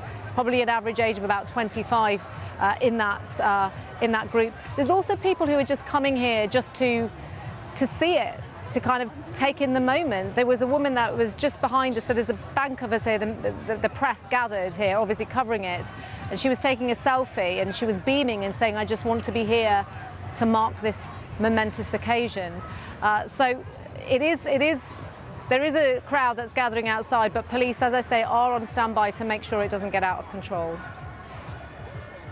Nomia, already the Texas Attorney General Ken Paxton has announced that he's closed his offices on Friday and will make June the 24th an annual holiday for the agency as a memorial to the unborn, saying almost 70 million babies have been killed in the womb since Roe versus Wade, and never again should something like this happen in America. But if you are a woman seeking an abortion in Texas, what will your options be now, Nomia? Well, Texas is one of those states that has a so-called trigger law, which means that now Roe v. Wade has been overturned, a state like Texas will outright ban abortion. It already has a very strict abortion law in place. It's called the heartbeat law. You can't get an abortion after 6 weeks because it's thought that's when Texas decides that's when the fetus is viable. But the thing with Texas, and the reason why that law was in place before this Roe v. Wade ruling, and that was because it was enforced not through the states, but kind of through the back door. So basically empowered citizens to report to anyone seeking an abortion and not prosecute the person themselves, but anyone that was helping them. So, for example, the friend who might help get them to the clinic, the person who carries out the operation, the doctor that prescribes the medication, the taxi driver that takes them there. So it was already very strict in Texas, but now the state will move to ban abortion outright. And I just, I think it's worth pointing out, where does America sit in the world right now when it comes to abortion access? And more than 70 countries, around about 70 countries, allow abortion on request. So that means you don't need any justification for it. There are groups like the Center for Reproductive Rights, which advocates abortion access around the world. They have said that, so this was before Roe v. Wade was overturned, they said that if Roe v. Wade is overturned, the US will become an outlier when it comes to abortion rights. I mean, even in this hemisphere alone, Laura, if you think about Latin America, it's kind of going the other way, where you have countries, Catholic countries, that have moved to decriminalize it, like Mexico, Colombia, Argentina, Ecuador, even Chile. Up until 2017, procedures were entirely banned, but if a new draft goes to plan, it will allow abortion rights in its constitution. So it's really interesting to see where America now fits. But of course, it's important to emphasize that the US isn't going to ban abortion nationally. That's not what Roe v. Wade being overruled has done. It's just going to refer it back to the states. So the individual states of America will now get to decide what they want to do about abortion laws. The justices that voted to remove Roe v. Wade believe that it's not the courts that should decide on abortion, but the elected representatives of each state. But it's thought about 26 states in the end will ban abortion outright, which is just a little over half of the country. Nomi Iqbal, thank you. And former President Donald Trump, who appointed 3 conservative justices to the Supreme Court and helped to make this ruling possible, has told Fox News this is following the Constitution and giving rights back when they should have been given long ago. And he says, I think in the end, this is something that will work out for everybody. And asked whether he felt that he played a role in the reversal of Roe versus Wade, having appointed those 3 conservative justices. Former President Trump told Fox News, God made the decision. Well, let's go now to Claire Murphy, who is the chief executive of the British Pregnancy Advisory Service. Claire, thanks for being with us. What do you see the ripple effects of this ruling as being? Well, I think it's a really important moment, actually, for the UK to stand up and condemn what's happened in America and make a clear stance on the absolutely fundamental role that reproductive choice, access to abortion, plays in women's lives. It is the linchpin of women's rights. Without access to abortion, all other hard-won rights and freedoms fall away. So I think this is an incredibly significant moment, a devastating moment. I mean, you know, we all knew this was on the cards, but I think to actually see it happening has shocked us all to the core. It's, you know, it's a very, very dark day. And what impact do you think it will have on other countries around the world and the debate about abortion? The fact that now abortion is effectively going to be illegal in half of the United States. Yes, well, I think as your previous correspondent was pointing out, this really puts America actually into a very isolated position because the tide has been going in exactly the opposite direction. You know, you look at countries which had actually banned abortion. You know, in South America, we've seen countries now decriminalizing abortion. You know, closer to home for us in the UK. Within our own, next door in Ireland, we've seen abortion taken out of the criminal law. In Northern Ireland, it was also recently decriminalised. You know, very hard fights, hard-won battles, but that has been the direction of travel. So this really is going into reverse. It's going backwards, and you know, I think it sends a clear message to all of us that we can never, ever be complacent. We can never take these rights for granted. And all of us involved in pro-choice advocacy need to make sure that the pro-choice voice is always heard, because the issue that I think we need to remember in the States is that actually all the opinion polls show it's a pro-choice country. More than 60% of Americans fundamentally support abortion, support women's access to abortion. We always need to make sure that those silent voices are heard, that people do stand up and be counted on this. And, you know, as I say, if there is something for us all to learn from this, it is that we can never, ever be complacent on this issue. And Claire, do you think that there could be a move in Britain to limit a woman's right to an abortion? Do you see that happening down the road? So I think in the UK we have worked very hard to push forward. We haven't been complacent. We have had a very active pro-choice campaign in recent years that has, if anything, seen women's rights go forward, has seen progressive law reform. In fact, you know, we've actually seen in the last few months in Britain even greater liberalisation of the 1967 Abortion Act, which gave women access to lawful abortion. As I mentioned previously, in Northern Ireland in recent years, we've seen abortion decriminalised. But it takes work and it takes action. And as I say, I think if anything, what this shows us is that we've got to always be on the front foot. We've got to always be fighting and pushing forward. And, you know, at the moment, we absolutely stand in solidarity with the women of America. We think it's a devastating day, you know, and we will do all we can to show our support. I'm pleased to see that our Prime Minister Boris Johnson has already condemned the decision by the Supreme Court. But yes, it's a time for us all to stand up and be counted. It's a time for us all to be very clear that we cannot be complacent on this, and that abortion is, as I say, the linchpin of women's of women's lives. Without access to abortion, women cannot participate in society in the way that they should be able to in a 21st century democracy. Claire Murphy of the British Pregnancy Advisory Service, thank you so much for joining us. Well, let's listen now to the Speaker of the US House of Representatives, Nancy Pelosi, who made a statement in the last hour following this ruling by the Supreme Court. Here's what she had to say. The radical Supreme Court is eviscerating Americans' rights and endangering their health and safety.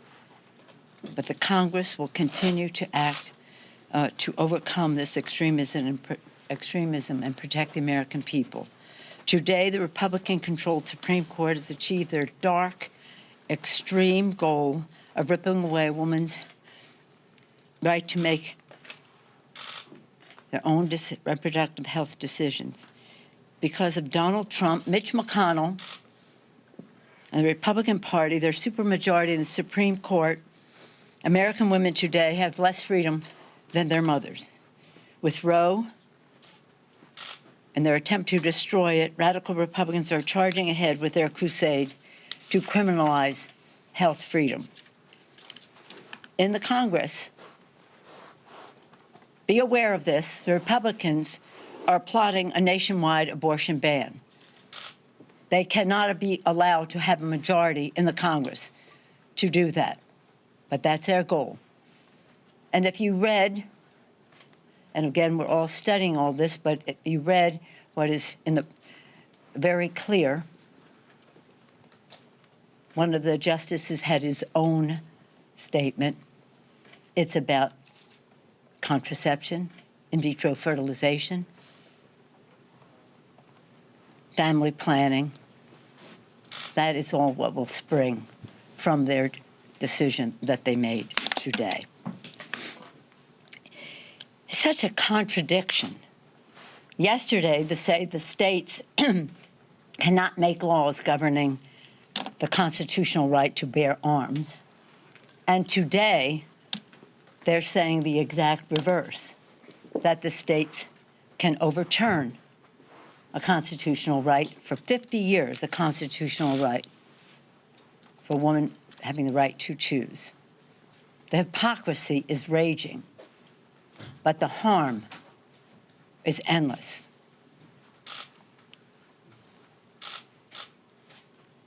What this means to women is such an insult. It's a slap in the face to women about using their own judgment to make their own decisions about their reproductive freedom. And again, it goes well. I always have said the termination of a pregnancy is just their opening act. It's just their front game.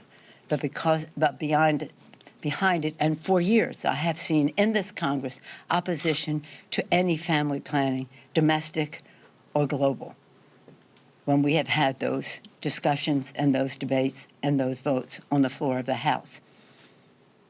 This is deadly serious, but we are not going to let this pass. A woman's right to choose, reproductive freedom, is on the ballot in November. We cannot allow them to take charge so that they can institute their goal, which is to criminalize reproductive freedom, to criminalize it. Right now, they're saying in states that they can arrest doctors and all the rest. What is happening here? What is happening here? A woman's fundamental health decisions are her own to make in consultation with her doctor, her faith, her family, not some right-wing politicians that Donald Trump and Mitch McConnell packed the court with. While Republicans seek to punish and control women, Democrats will keep fighting ferociously to enshrine Roe v. Wade into the law of the land. This cruel ruling is outrageous and heart-wrenching, but make no mistake, again, it's all on the ballot in November. Supreme Court has ended a constitutional right. This is 50 years proclaimed a constitutional right. What happened today was historic in many respects.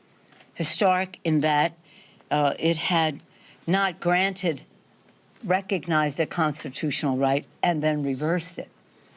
This is a first. And that's Nancy Pelosi there, the Speaker of the US House of Representatives, responding to this dramatic, historic, sweeping judgment by the United States Supreme Court overturning Roe versus Wade. That had guaranteed a constitutional federal right to an abortion to women across America for almost 50 years. But now abortion will, in effect, be all but outlawed in half of the country. You're watching BBC News. Hello there. Not a straightforward story out there to tell today. Yes, some of us have had some blue sky and sunshine. Take a look at East Sussex from earlier on, but we've also had some threatening skies and in the last few hours a few sharp thundery downpours as well. We had some heavy rain in Bradford as the showers passed through. They are fairly isolated, but this is where we've got still some humidity triggering off those thundery downpours. Now they are pushing their way steadily northwards, and that's where they will continue to move over the next few hours. A few isolated showers across the Midlands and the southeast, more persistent rain into the southwest, and that's a weather front that's moving in. It's a cold front that will gradually introduce fresher air for all. So where we've still got that heat and humidity, that will ease as that cold front drifts its way steadily north, taking the showers with it as well. So that means that we will start off Saturday morning with some showers into the far north, temperatures widely into double figures, but as I say, we're going to lose that humidity. It's going to be a dry, settled, sunny start for many. Few scattered showers drifting up from the southwest through the day, and some of those will filter a little bit further inland, and certainly stronger winds the further west you are, closest to this area of low pressure anchored to the west of Ireland.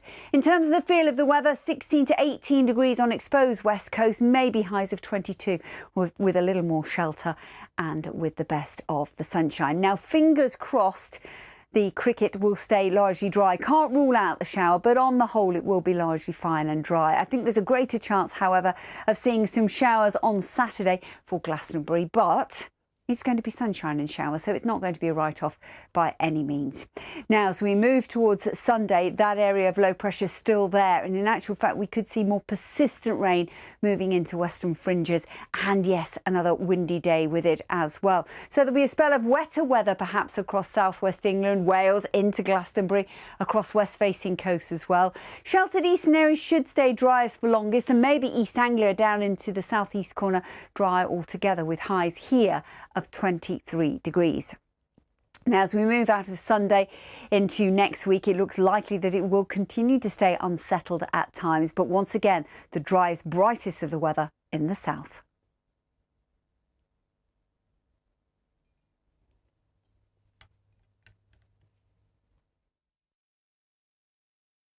He wants tomorrow's news today. She's broadening her horizons. He's growing his knowledge. They're searching for expert opinions. She's dying for a lively discussion. He's taking stock of the situation. She wants to dive deeper. They just need a conversation starter. Everyone's news all in one place. The papers, tonight at 10:30 and 11:30 on the BBC News Channel. 13-year-old Ollie Stevens was murdered a short walk from his home in a planned attack over an online dispute. His killers were just 13 and 14 years old. Panorama investigates the role social media played in his murder and whether the platforms are doing enough to protect their users. Panorama, watch on BBC iPlayer.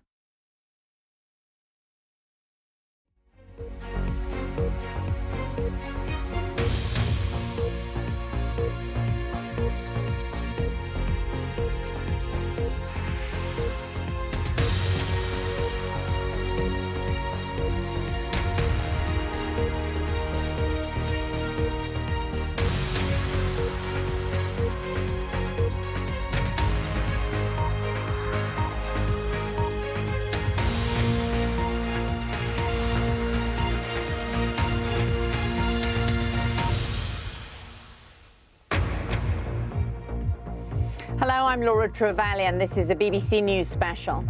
The US Supreme Court ends the constitutional right to have an abortion.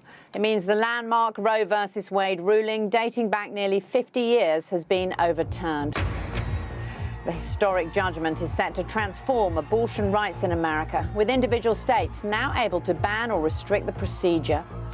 The ruling is a setback for President Joe Biden. Other senior Democrats react. A woman's right to choose reproductive freedom is on the ballot in November. But senior Republicans, including former Vice President Mike Pence, welcome the ruling.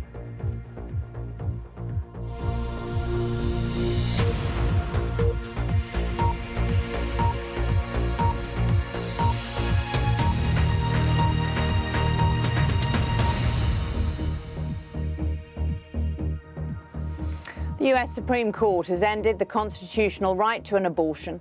The decision is a major victory for conservative and religious campaigners who have campaigned against pregnancy termination since they were legalized in 1973.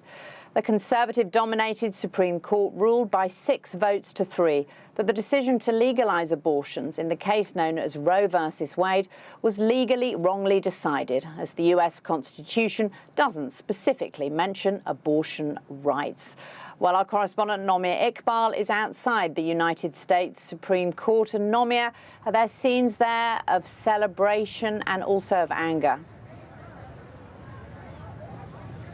Yes, there are a mix of protesters here. They've been coming here nearly every day in anticipation of this ruling. You've got the pro-choice group and the anti-abortion group. They're being kept separate by police. There is an increased amount of people coming here. They're not all just protesters. Some are here just to take in this real seminal moment in America. I am joined now by Democratic Congresswoman Madeline Dean from Pennsylvania. Thank you so much for speaking to the BBC. You were there when Roe v. Wade was established in 1973. You're now here seeing it overturned. What's your reaction? I'm profoundly horrified. You're right, I was 13 years old at the time of the decision of Roe v. Wade. So my entire youth and adult life, I've lived under equal rights for women, rights of privacy, rights of trusting women with their own private health care decision. I am horrified by today's decision. I think it's malpractice by the Supreme Court. This court, which is an extreme far-right court that was packed by an extraordinarily extreme former president of utter corruption, is not paying attention to the very banner that's across the top of their building. Equal justice under law. This decision provides unequal justice under law. I think about my grandchildren. I have 3 sons, but I have 3 daughters-in-law. I've called them. They're horrified. They will not enjoy equal rights to decide when and whether to have children. I have 4 grandchildren, 3 of whom are girls. I have a 10-year-old granddaughter. To think that her rights would be minimized, that she'd become a second-class citizen, not trusted with her own health care decisions, it's a horror. They say that abortion is not constitutional, that it's not in the Constitution. This is the opinion that was handed down by Alito. What do you say to that? An absurdity. There are many things that are not explicitly within the Constitution, but Roe found that this was within privacy rights, like many other things. So it's an absurdity. They're talking out of both sides of their mouth with decisions, send things to the states, don't send things to the states. They've decided this for all women and girls, putting us as second-class citizens, half of the United States. So it's nonsense. They're not speaking from precedent, the very thing that they said they honored. What can the Democratic Party do? Should you not make abortion part of law? We have tried. And in the House, we passed the codification of Roe. It's now up to the Senate to do the same. But they won't pass it, will they? Because you won't get the Republican support on that. No, we won't. Shame on them. But guess what will happen? We'll have elections this year. And these elections will be so motivated by women, girls, and men who respect women and girls. They will come out and vote, and I promise you, we will overturn this majority who won't do the right thing. What if it takes another 50 years? That would be extremely sad. Are you confident that it will be something that voters will take to the election, given that there's so much else happening in this country with inflation, with the economy? Are you confident that this is the issue? And gun violence. That's what I was proud of today. I was so delighted. I have been working on this issue for 25 years. I'm so proud of the vote we're about to pass today. But remember what that was. To your point, it could take 25 years for us to get this right. I don't think so. We have other mechanisms. Obviously, we have legislation that we can pass, elections to make sure we elect people who will pass the codification of Roe. But we also can make modifications to the Supreme Court, especially with such a cynical, corrupt political. And is that packing the court? Is that what you mean by adding members to the court is an option, absolutely. Will that be an option that President Biden will ever do, though? Because it does require potentially eliminating the filibuster. You know you don't have that support in the Democratic Party to do that. I don't know what President Biden thinks of that idea. Do you think that the Democratic Party has taken women's rights for granted? The Republicans have been very focused on this. This move to overturn Roe v. Wade. This is what conservatives have been waiting for so long. No, I don't think so. But I will say this is real chauvinism on the part of Republicans and this majority on the Supreme Court. It's absolute abject chauvinism. Democrats have never taken women's rights for granted. My mother-in-law was a great feminist. She's now deceased. And she grew in my husband, a terrific Democratic feminist. So Democrats, men and women, do not take women for granted. You are from the state of Pennsylvania, which is a very key state. It's a swing state, but it's also an incredibly divided state. How much is this going to be on the ballot now, come the midterm elections? I think this and many other things. Pennsylvania historically has been called the Keystone State. We originally held the first 13 colonies together. We have proved to be the Keystone State in multiple elections recently, yet again. I am certain we will be the Keystone State. And I have to tell you, my own district, which is Montgomery and Berks counties, suburban Philadelphia, I believe will be an extraordinary bellwether. I know that our turnout will be off the charts, as will be across the state. But you're absolutely right, we are quite divided. That's why this election couldn't be more important. The gentleman who's running on the Republican side for governor, Doug Mastriano, who is an election denier, sold tickets and rented a bus to come down to the insurrection, tried to put forward a false slate of electors. He's running for governor. He's anti-abortion. He is anti-women's rights. That's why this election will matter, and we must elect Josh Shapiro, our Democratic governor, who will do what Governor Wolf is doing right now. Yeah. He is the backstop for women's rights because we have Republican majorities in both the House and the Senate in Harrisburg. Congresswoman Madeline Dean, thank you so much for your time. Really appreciate you speaking to the BBC. Congresswoman Madeline Dean there giving her reaction. She said she's horrified at this ruling, Roe v. Wade being overturned. You heard that, which was really interesting, that this is now going to be an election issue. This is going to be on the ballot, she says, when it comes to the midterm elections in November. Nomia Iqbal outside the Supreme Court. Thank you. Well, for more, we're joined now by former Republican strategist Daniel Berman. And Daniel, to that point, do Republicans want this sweeping, dramatic decision of the Supreme Court overturning Roe versus Wade to be on the ballot in November in a country where opinion polls suggest that 60% of Americans support a woman's right to choose whether or not to have an abortion? I think that's a complicated question. I think that it is one where whatever doubts Republican elected officials have long since been quenched by the realization that this is an important issue to tens of millions of voters for whom this is a moral issue. This is a cause, a matter of life and death. And that means that it's a battle that basically the party is committed to fighting. It is something for people who have worked extensively for the party. It is something that interacts with the values and the messaging that you have done. It's something that, if you look at the special election in Texas last week on the border, the young woman who won is the first Mexican-born female member of Congress. I mean, she was a Democrat growing up, and she mentioned she switched parties because she was pro-life. I think for all these reasons, it is a battle that the party is going to have to fight. I think there's a full understanding it will be a difficult battle. I think there's an understanding that there will be victories and defeats. People have had 50 years of a lot of the latter.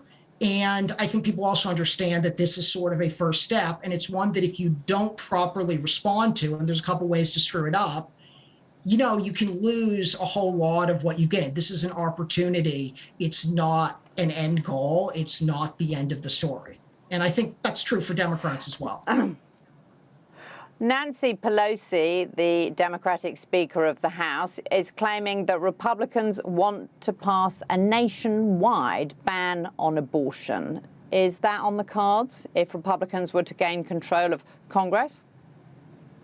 I find it unlikely that there would be a nationwide ban on abortion, though I think we need to ask how Speaker Pelosi is defining it. If Speaker Pelosi is defining any sort of limitation, say, for instance, a prohibition on, say, plans on the federal exchange, they're receiving taxpayer money, paying for abortions after 15 weeks, is that a ban on abortion, or is that a regulation that, say, 70% of the American people would be in favor of and don't want their taxpayer dollars going? I think part of this we have to look at is that Pelosi is conflating any restriction or ban on any type of abortion at any time as banning abortion. So yes, I think there's a significant chance that there will be efforts to regulate the expenditure of federal funds and to use the federal marketplaces to that end.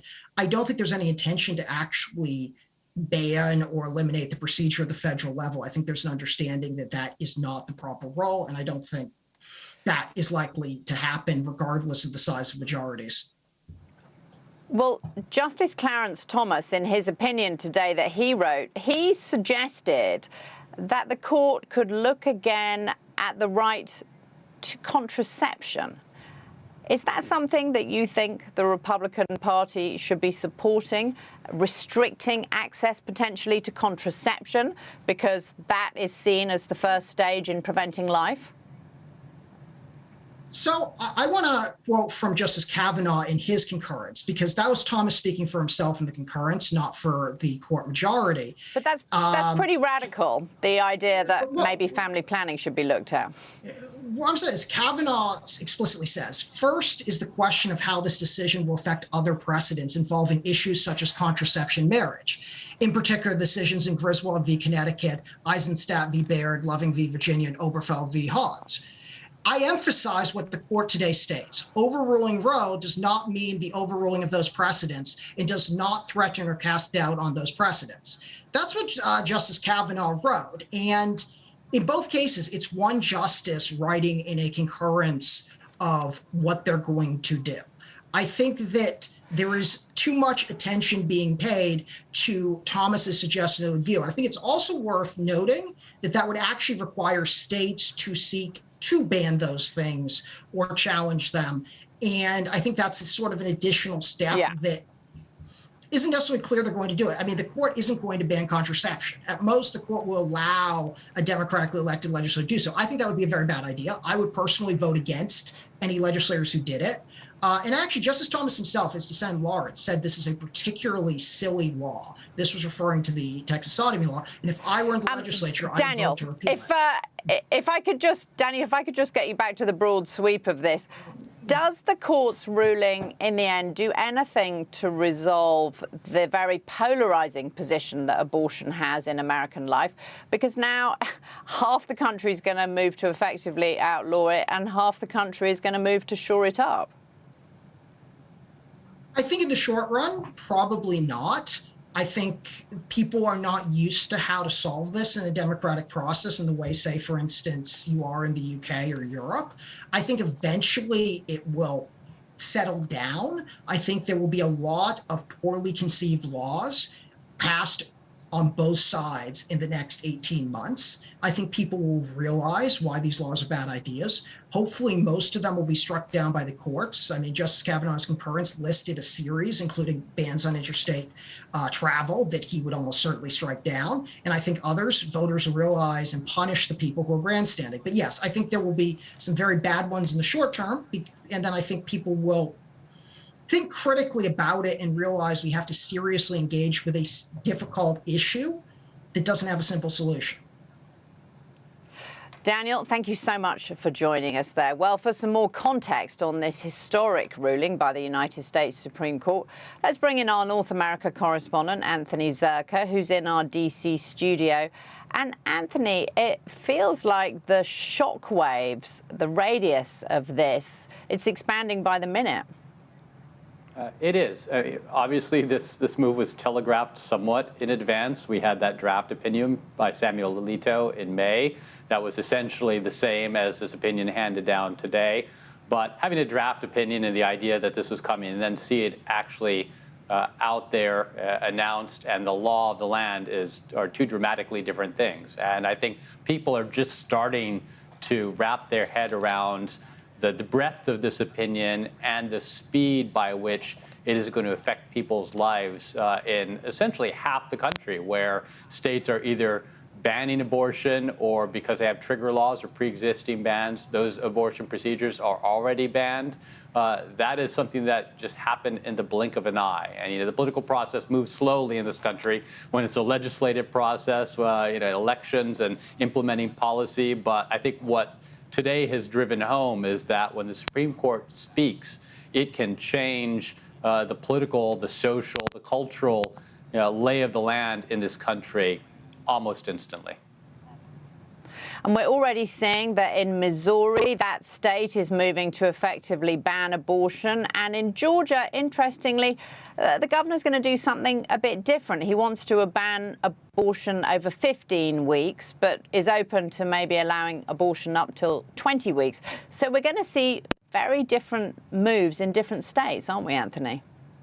You are. There's going to be not just a black and white kind of ban or protect. You're going to see a kind of a wide range of actions states take based on the politics in those individual states. And in states like Georgia that are political battlegrounds, like Wisconsin and Michigan and Pennsylvania, states that we talk about all the time as being closely contested by both parties. I think you're going to see a lot of give and take, a lot of political fighting over what the abortion laws are going to look like. Will there be bans? Will there be limited bans?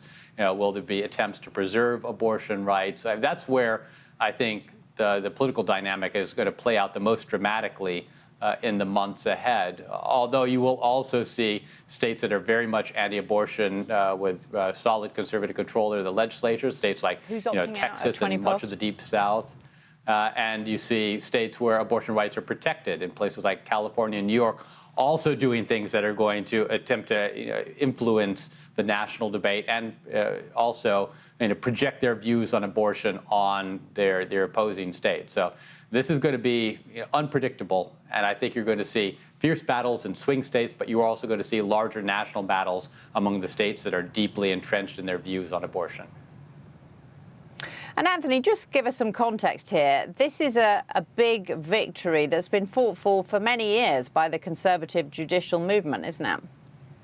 It has. I mean, pretty much since Roe v. Wade was handed down in 1973, pro-life activists have been working for this day. And if I can turn back the clock to 1992, Planned Parenthood v. Casey was before the Supreme Court in 1992, and anti-abortion activists thought that was the moment where they were finally going to undo Roe v. Wade. They thought that they had a conservative majority on the Supreme Court in 1992 that would issue a decision like today's decision. Well, the court fractured. Some justices who were perceived to be anti-abortion actually voted to affirm abortion rights, and all of this continued for another 20 years. I've spoken with anti-abortion activists. I was talking to one back in Iowa last year, and they view this as the culmination of essentially a generational struggle to try to change the Supreme Court, to change the interpretation of constitutional law. They compared it to the battle to try to eradicate slavery in this country. And so for them, there have been setbacks along the way. It's been a long, hard battle to take over the Republican Party, get their Republican Party to appoint pro-life judges. They finally have achieved that that goal, although they will tell you right now that the battle is just beginning because they want to get individual states now that don't have abortion bans to pass abortion bans. And despite what your last guest said, there's going to be a very real push in Congress, if Republicans take control, to pass wider abortion restrictions and maybe even sweeping bans. Anthony Zurcher, thanks so much for that analysis. Well, for more, we're joined now by Nicole Brenner-Schmitz from Washington. She is a Democratic strategist and former national political director for NARAL. And if I could just ask for your reaction there, please, to this dramatic and sweeping ruling by the Supreme Court. Yeah, it's a very, very sad day for America and for the women of this country to have these freedoms stripped away from us. We, as everyone knows, saw the leak, expected it was coming, and now we need to take this sadness and outrage and translate it into what needs to happen in November at our elections. And that's not just for Congress, although the point that your guest just before said is well taken. If Republicans are in charge, that is what they will do. We need to start taking take this seriously. But it's also at our state legislatures and in our governor mansions, because now this fight is there. It's impossible to have access to this important health care. Nancy Pelosi has said that a woman's right to choose is on the ballot in November. But do you worry that actually, there are 900,000 abortions every year in America?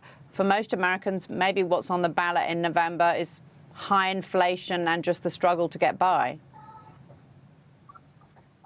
Look, right now, that has been what Americans have said is their top concern. Obviously, inflation and gas prices is not something that is going to go away overnight and not be a continued issue for the American voters. But this is going to affect people in real time. As one of your guests said, when the Supreme Court rules like this, lots of states had trigger laws. Lots of states have old laws on the books. The state of Michigan has a 1931 law that would allow people to prosecute and criminalize women who attempt to have an abortion. This is not something that Americans are going to take lightly when you're taking their freedoms from them. This is going into effect. It is going to start affecting lives, and it is going to be part of an analysis on the part of the voters as to who they should support in November for various elected offices. But it is on the Democratic Party to continue to present it and put it to the voters. We can't just let this happen and then not talk about it and not continually make sure that we are showing there is a difference between that party and this party and what kind of representation you will get from voting for different people. Nicole, we're due to hear from the President of the United States, Joe Biden, in about the next 10 minutes. What are you hoping to hear from him?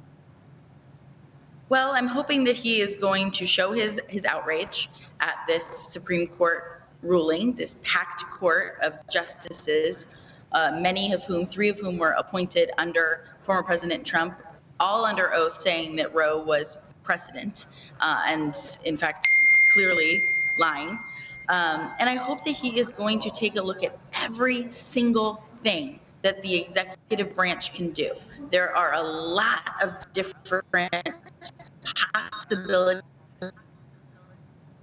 and ideas out there where women can access this kind of health care, and he and the White House need to do everything possible to ensure that as many women in this country that can have access to abortion do. And as someone, Nicole, who worked for a pro-choice group, what is your concern about who is going to be affected in the wake of this ruling? Yeah, I mean, the reality is this is going to affect communities of less economic means, which in reality in this country also tends to slew more to people of color. That's what's going to happen. White, middle class suburban women who can afford to get on an airplane or take days off work because they have a job with that kind of paid family leave. Because we have to remember, most women getting abortions are already mothers. The majority of women accessing abortion care are already mothers and are making this decision for their families. These women of economic means are going to be able to go somewhere and afford it and have a safe procedure. And the problem is going to be the women who cannot afford that. They can't drive hundreds of hours. They can't take that time off work. They don't have the money to pay for what's needed for driving in a hotel, and those are going to be the women most affected. So we're going to see a really strong economic divide onto who has abortion access and who doesn't. Nicole, thank you so much for joining us. Well, for more, we're joined now by Charmaine Yost in Washington, a former president and CEO of Americans United for Life. And Charmaine, this must be the ruling that you have dreamt of for years. Well, first off, thank you so much for having me. I appreciate you paying attention to this issue. And it is a good day. It's a very good day. And I think that kind of pivots to the point I want to make from an international perspective, is that it's important for people to know that this represents the culmination of 3 decades worth of work at the grassroots level in trying to work to pass common sense legislation on the abortion issue that the vast majority of Americans support. I think that point doesn't get made often enough, that there are many, 80% issues that American people have wanted to legislate on for a very long time. Informed consent, parental consent, bans on abortion on disabled babies, things like this that over 80% of Americans do think are reasonable limitations on the right to abortion. And, this over and over and over again in the decision, Justice Alito wrote and was very careful to write that this is sending the decision back to the American people at the state level. So when we hear this inflammatory rhetoric about the overturning of Roe, what it really means inside the context of our political system is empowering the people. You will still be able to get an abortion in California, New York, Connecticut, all of our so-called red states here in DC. There will be places that will pass legislation that has very sweeping.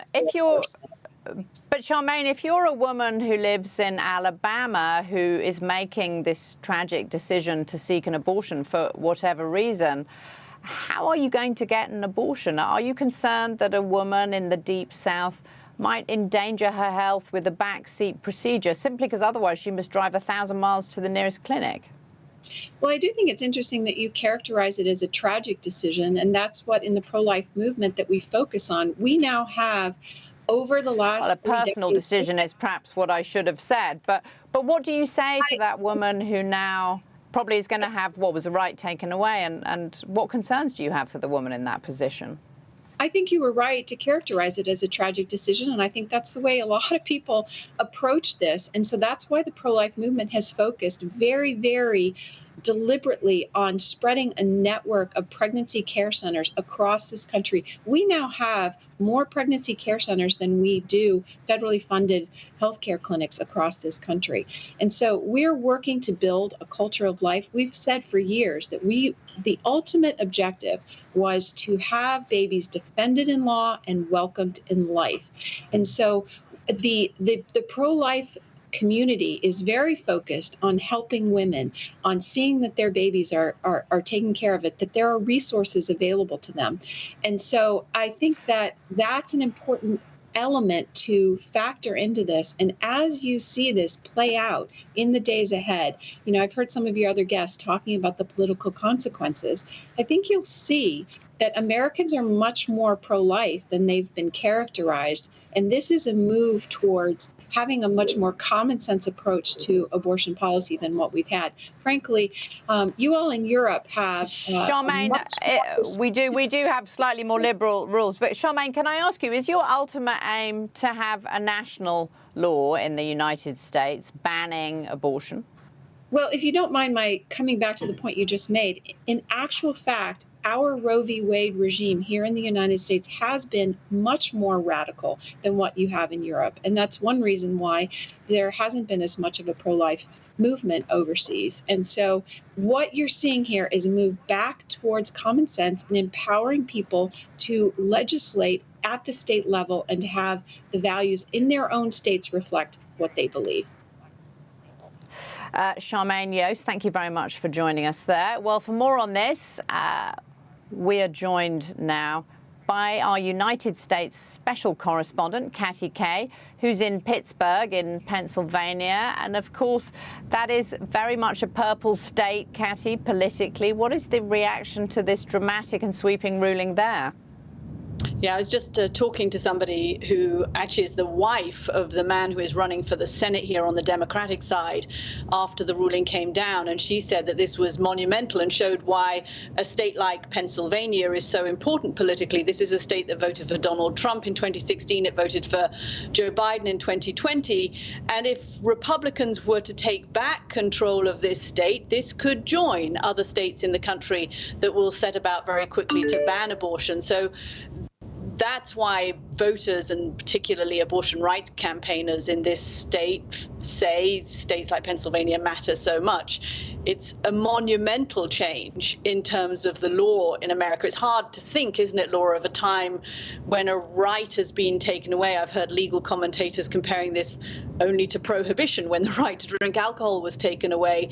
And that's really the only other time that legal scholars in the country can point to a moment in American history where the Supreme Court has taken away a right that people have got used to enjoy, a right that people have got used to having in the country.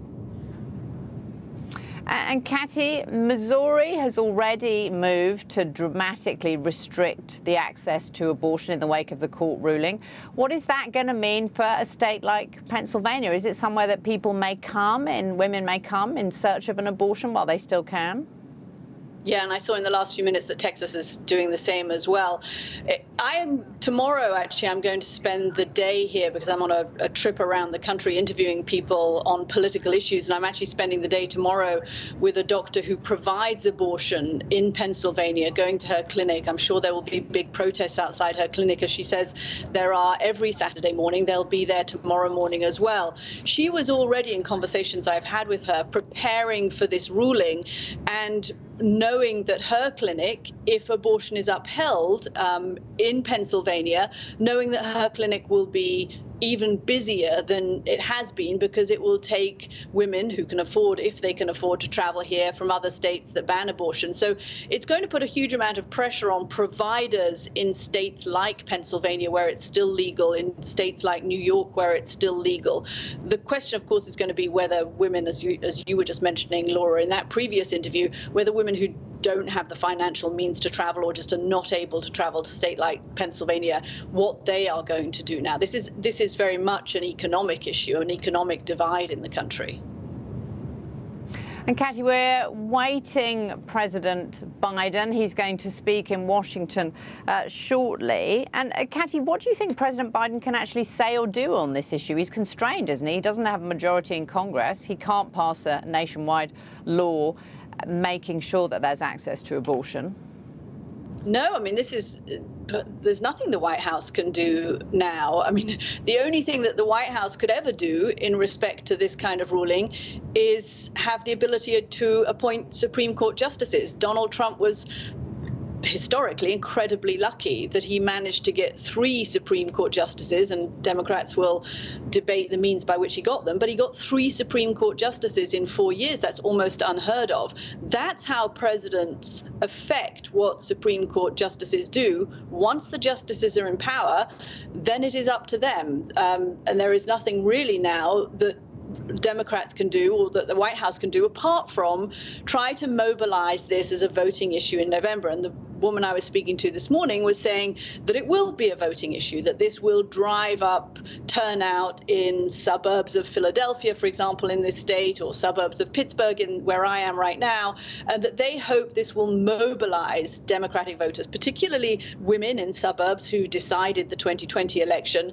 Let's see if that happens. I mean, it's going to be interesting to see in 4 months' time July, August, September, in 5 months' time when the midterm elections are, whether it is the rallying issue that Democrats today certainly hope it is, because that is the only hope that Democrats have at the moment. This will drive up turnout and keep control of the House and the Senate for them. But that's a long shot. That's not going to help them today. This ruling from the Supreme Court is here to stay.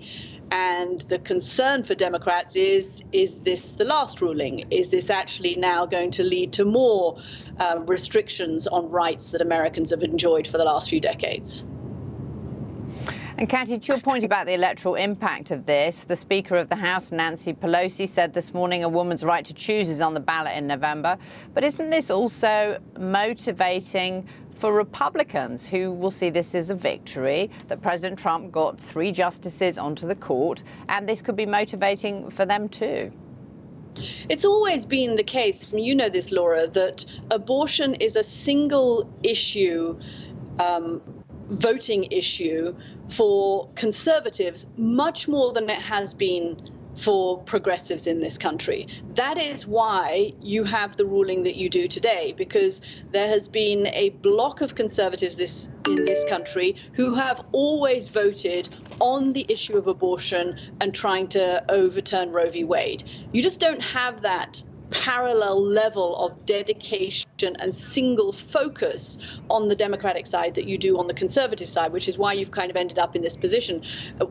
Republicans who did not like Donald Trump held their noses, as they have said to me, held their noses and voted for him in order to get conservative judges onto the Supreme Court. This is a huge victory for those who voted for Donald Trump in order to change laws in the country and in order to affect the Supreme Court. And this is the outcome, and it's come even quicker than most Democrats that expected it would. This is a direct result of Donald Trump picking 3 very conservative Supreme Court judges who managed to get confirmed and who are now sitting on the court, and they have changed laws in the ways that Democrats feared. And if they look at what Clarence Thomas wrote, the Supreme Court Justice, the conservative Supreme Court Justice wrote in his ruling, if they look at what he said around this, then maybe the court is not done yet. And that will, of course, send chills down the spines of Democrats. They will try to use it to motivate turnout amongst Democrats in the midterm elections. I'm just not sure in 5 months' time how much that will be the voting issue that most drives people to the polls. What I hear from people in Pennsylvania is that it's the economy that's number one.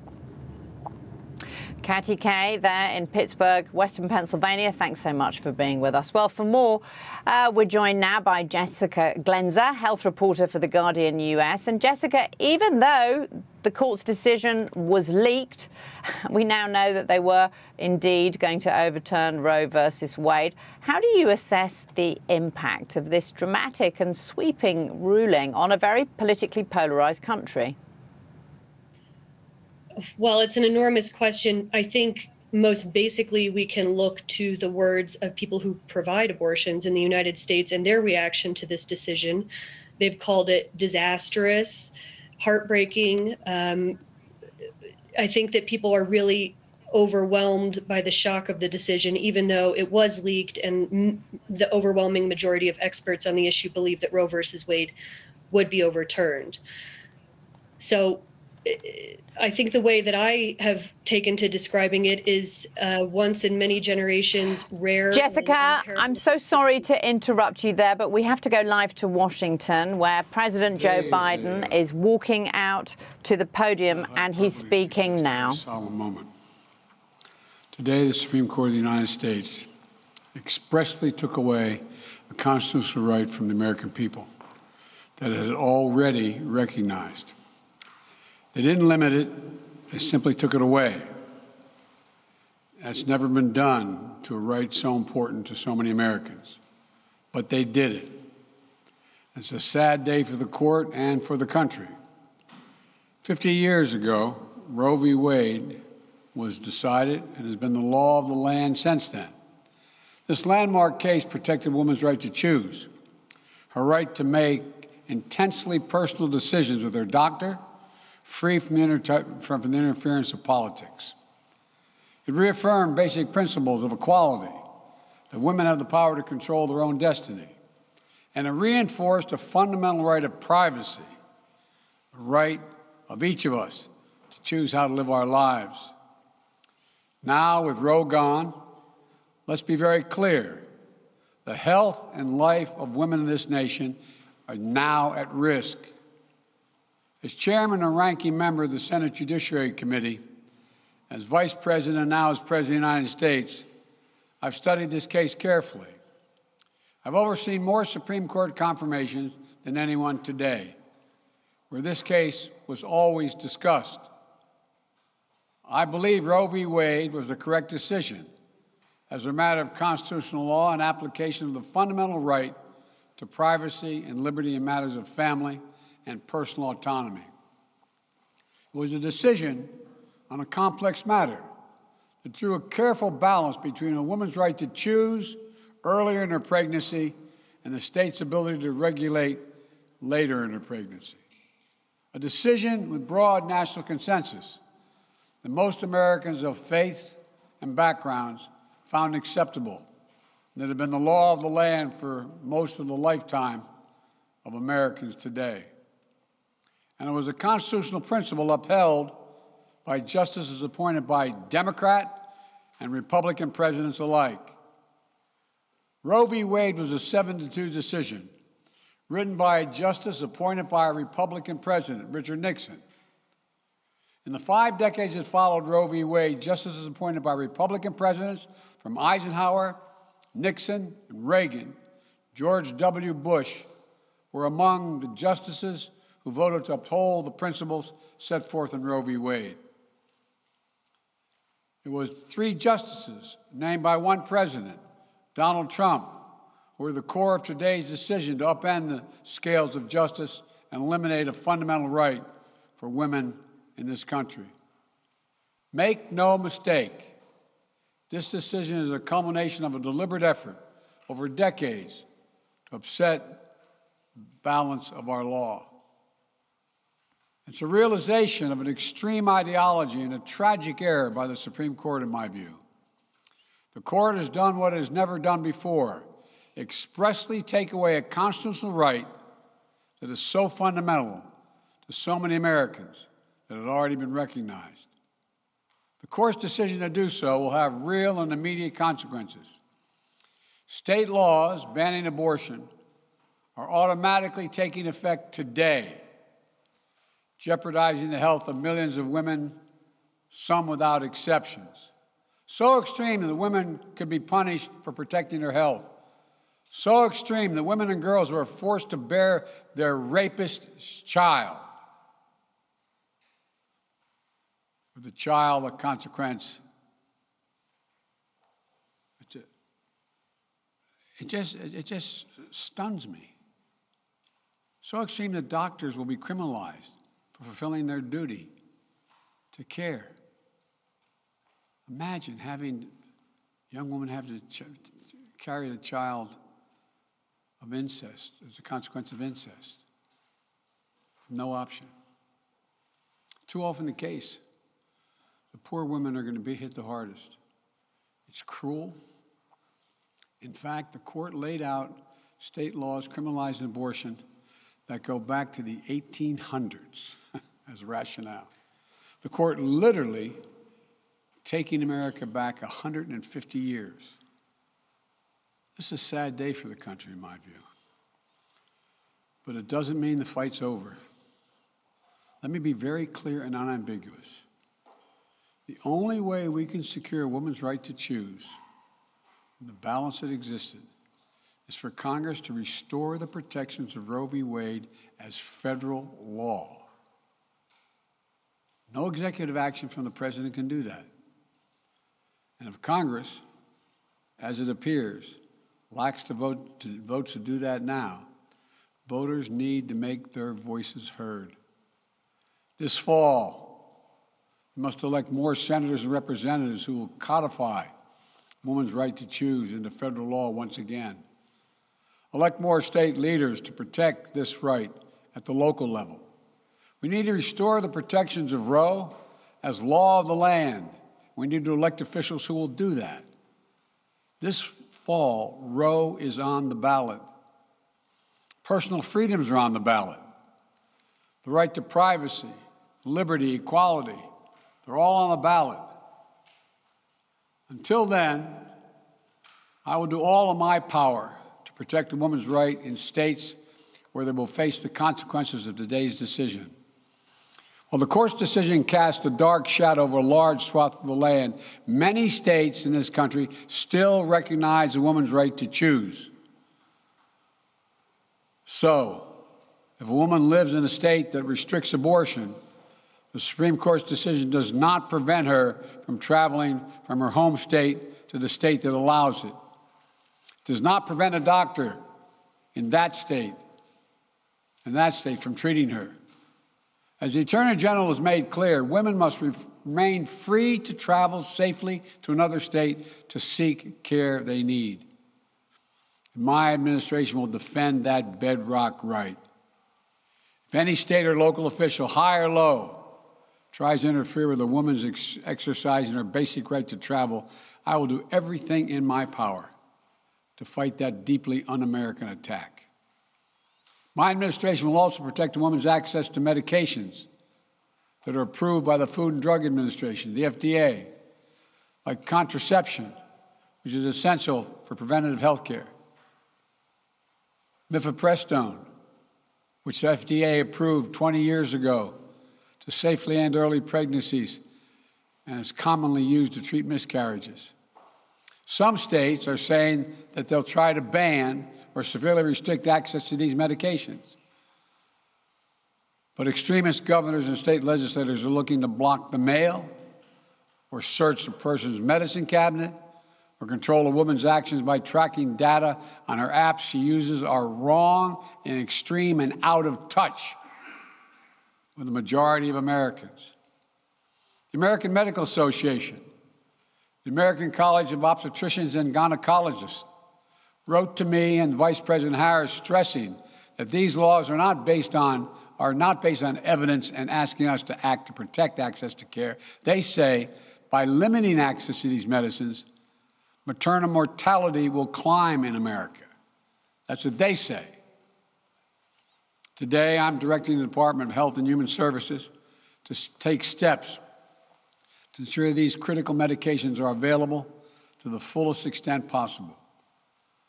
And the politicians cannot interfere in the decisions that should be made between a woman and her doctor. And my administration will remain vigilant as the implications of this decision play out. I've warned about how this decision risks the broader right to privacy for everyone. That's because Roe recognized the fundamental right to privacy that has served as a basis for so many more rights that we've come to take for granted, that are ingrained in the fabric of this country. The right to make the best decisions for your health. The right to use birth control, a married couple in the privacy of their bedroom, for God's sake. The right to marry the person you love. Now, Justice Thomas said as much today. He explicitly called to reconsider the right of marriage equality, the right of couples to make their choices on contraception. This extreme and dangerous path the court is now taking us on. Let me close with 2 points. First, I call on everyone, no matter how deeply they care about this decision, to keep all protests peaceful. Peaceful, peaceful, peaceful. No intimidation. Violence is never acceptable. Threats and intimidation are not speech. We must stand against violence in any form, regardless of your rationale. Second, I know so many of us are frustrated and disillusioned that the court has taken something away that's so fundamental. I know so many women are now going to face incredibly difficult situations. I hear you. I support you. I stand with you. The consequences and the consensus of the American people, core principles of equality, liberty, dignity, and the stability of the rule of law demand that Roe should not have been overturned. With this decision, The conservative majority of the Supreme Court shows how extreme it is, how far removed they are from the majority of this country. They've made the United States an outlier among developed nations in the world. But this decision must not be the final word. My administration will use all of its appropriate lawful powers, but Congress must act. And with your vote, you can act. You can have the final word. This is not over. Thank you very much. I have more to say this in weeks to come. Thank you. President Biden there speaking to the American people in the wake of the Supreme Court overturning Roe versus Wade, promising that the fight is not over, saying that a woman's right to choose will be on the ballot in November, calling the Supreme Court extreme, saying that it's out of touch, saying that for the first time the Supreme Court has expressly taken away a constitutional right. President Biden there saying that a woman's right to privacy has been taken away. So for more now on this, we're joined by Jessica Glenser. She's a health reporter for The Guardian US. And Jessica, it was notable that President Biden was basically just urging people to get out and vote in November so that Congress could pass a law codifying Roe versus Wade. He didn't have that much else to say that he can do in reaction to this ruling, did he? Yeah, I think that reflects the difficult position that he's in with the Senate, where there is an even split between Democrats and Republicans, and he needs at least 60 votes to pass the kind of protections for abortion rights that he outlined in that speech. In other words, what he described as Roe versus Wade, but what that decision really means is a woman's right to terminate a pregnancy up to the point that a fetus can survive outside the womb. Roughly 24 weeks is the consensus on when that happens. So, as he said, he's really pushing for people to get out and vote, but it's an extremely difficult challenge for him to surmount, given that there are so many rural states where people tend to group conservative. In other words, it's going to be really difficult for them to find 10 senators to pass the kinds of protections that he's talking about at the congressional level. And that leaves large swaths of the United States without any protections for abortion. Already we're seeing states begin to enact their abortion bans, and we expect that at least 26 will do so as soon as possible, or immediately, as we see in the case of Missouri and South Dakota, which already has an abortion ban, but called a special session to consider more abortion restrictions. So it's an incredibly, as President Biden put it, sad day in the nation. Jessica from The Guardian, thanks so much for joining us. Well, for more, let's bring in our North America correspondent, Anthony Zurcher, who's in our DC studio. And Anthony, the president there saying that for the first time, the Supreme Court has expressly taken away a constitutional right. What struck you about what the president had to say? Well, I think, as you correctly noted, he didn't outline very many steps he could take, affirmative steps he could take to help protect a woman's right to an abortion in states that are banning the procedure.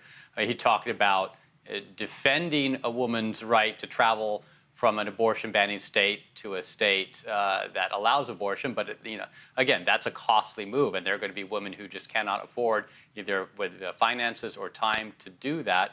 And then talked about protecting a woman's access to contraception and the abortion pill. Again, these are legal battles, and it'll be. I'm sure that Democrats will be heartened to know that the administration is going to file legal briefs and fight this out in court. But I think there are members of the base who would have wanted to hear Joe Biden talk about more active steps to try to protect those rights, and will be disheartened to hear that he didn't outline them, even if they aren't likely to succeed. I think there are a lot of people who are angry right now, and we're hoping for more than just legal briefs and a call to vote in November. And Anthony, it's almost 3 hours since the US Supreme Court overturned Roe versus Wade and sent the decision about abortion back to the states. What have we seen happen in that time? We've already seen leaders in states that have these so-called trigger laws, which instantly impose abortion bans if Roe v. Wade were overturned, saying that they are enacting those laws, that they are going ahead and banning abortion in places like Texas and Missouri. And then in other states where there are abortion laws already on the books that predate Roe v. Wade and never were repealed, there are political leaders in those states saying that those laws have gone back into effect. So you are seeing already the battle lines within this country sharply divided between abortion rights states and anti-abortion states. And in the days and weeks and months ahead, you're going to see legislation that all of those states start to pass to secure those positions. And in battleground states like we talked about in Pennsylvania, like Katty talked about, in Wisconsin and Georgia, you are going to see fierce battles in the legislatures over what kinds of abortion restrictions or protections to pass. And Anthony, President Biden called the court extreme and out of touch with public opinion. Given that opinion polls suggest that more than 2/3 of Americans do support a woman's right to choose whether or not she should have an abortion, is there a problem here, a danger that the court may be seen as out of touch and its legitimacy may be questioned? There are already polls showing that American faith in the Supreme Court is precipitously dropping. That before it was a highly respected institution, but that is changing now. And these polls show, in theory, the idea of abortion bans being protected, being struck down. But in fact, this is a brand new reality we're in now. It's actually happening. Anthony Zurcher, thanks so much for joining us. You're watching BBC News on a dramatic day here in America where the United States Supreme Court has overruled Roe versus Wade, ending the federal constitutionally protected right to an abortion. Now, whether you can have an abortion will depend on where you live in America. Thanks for watching.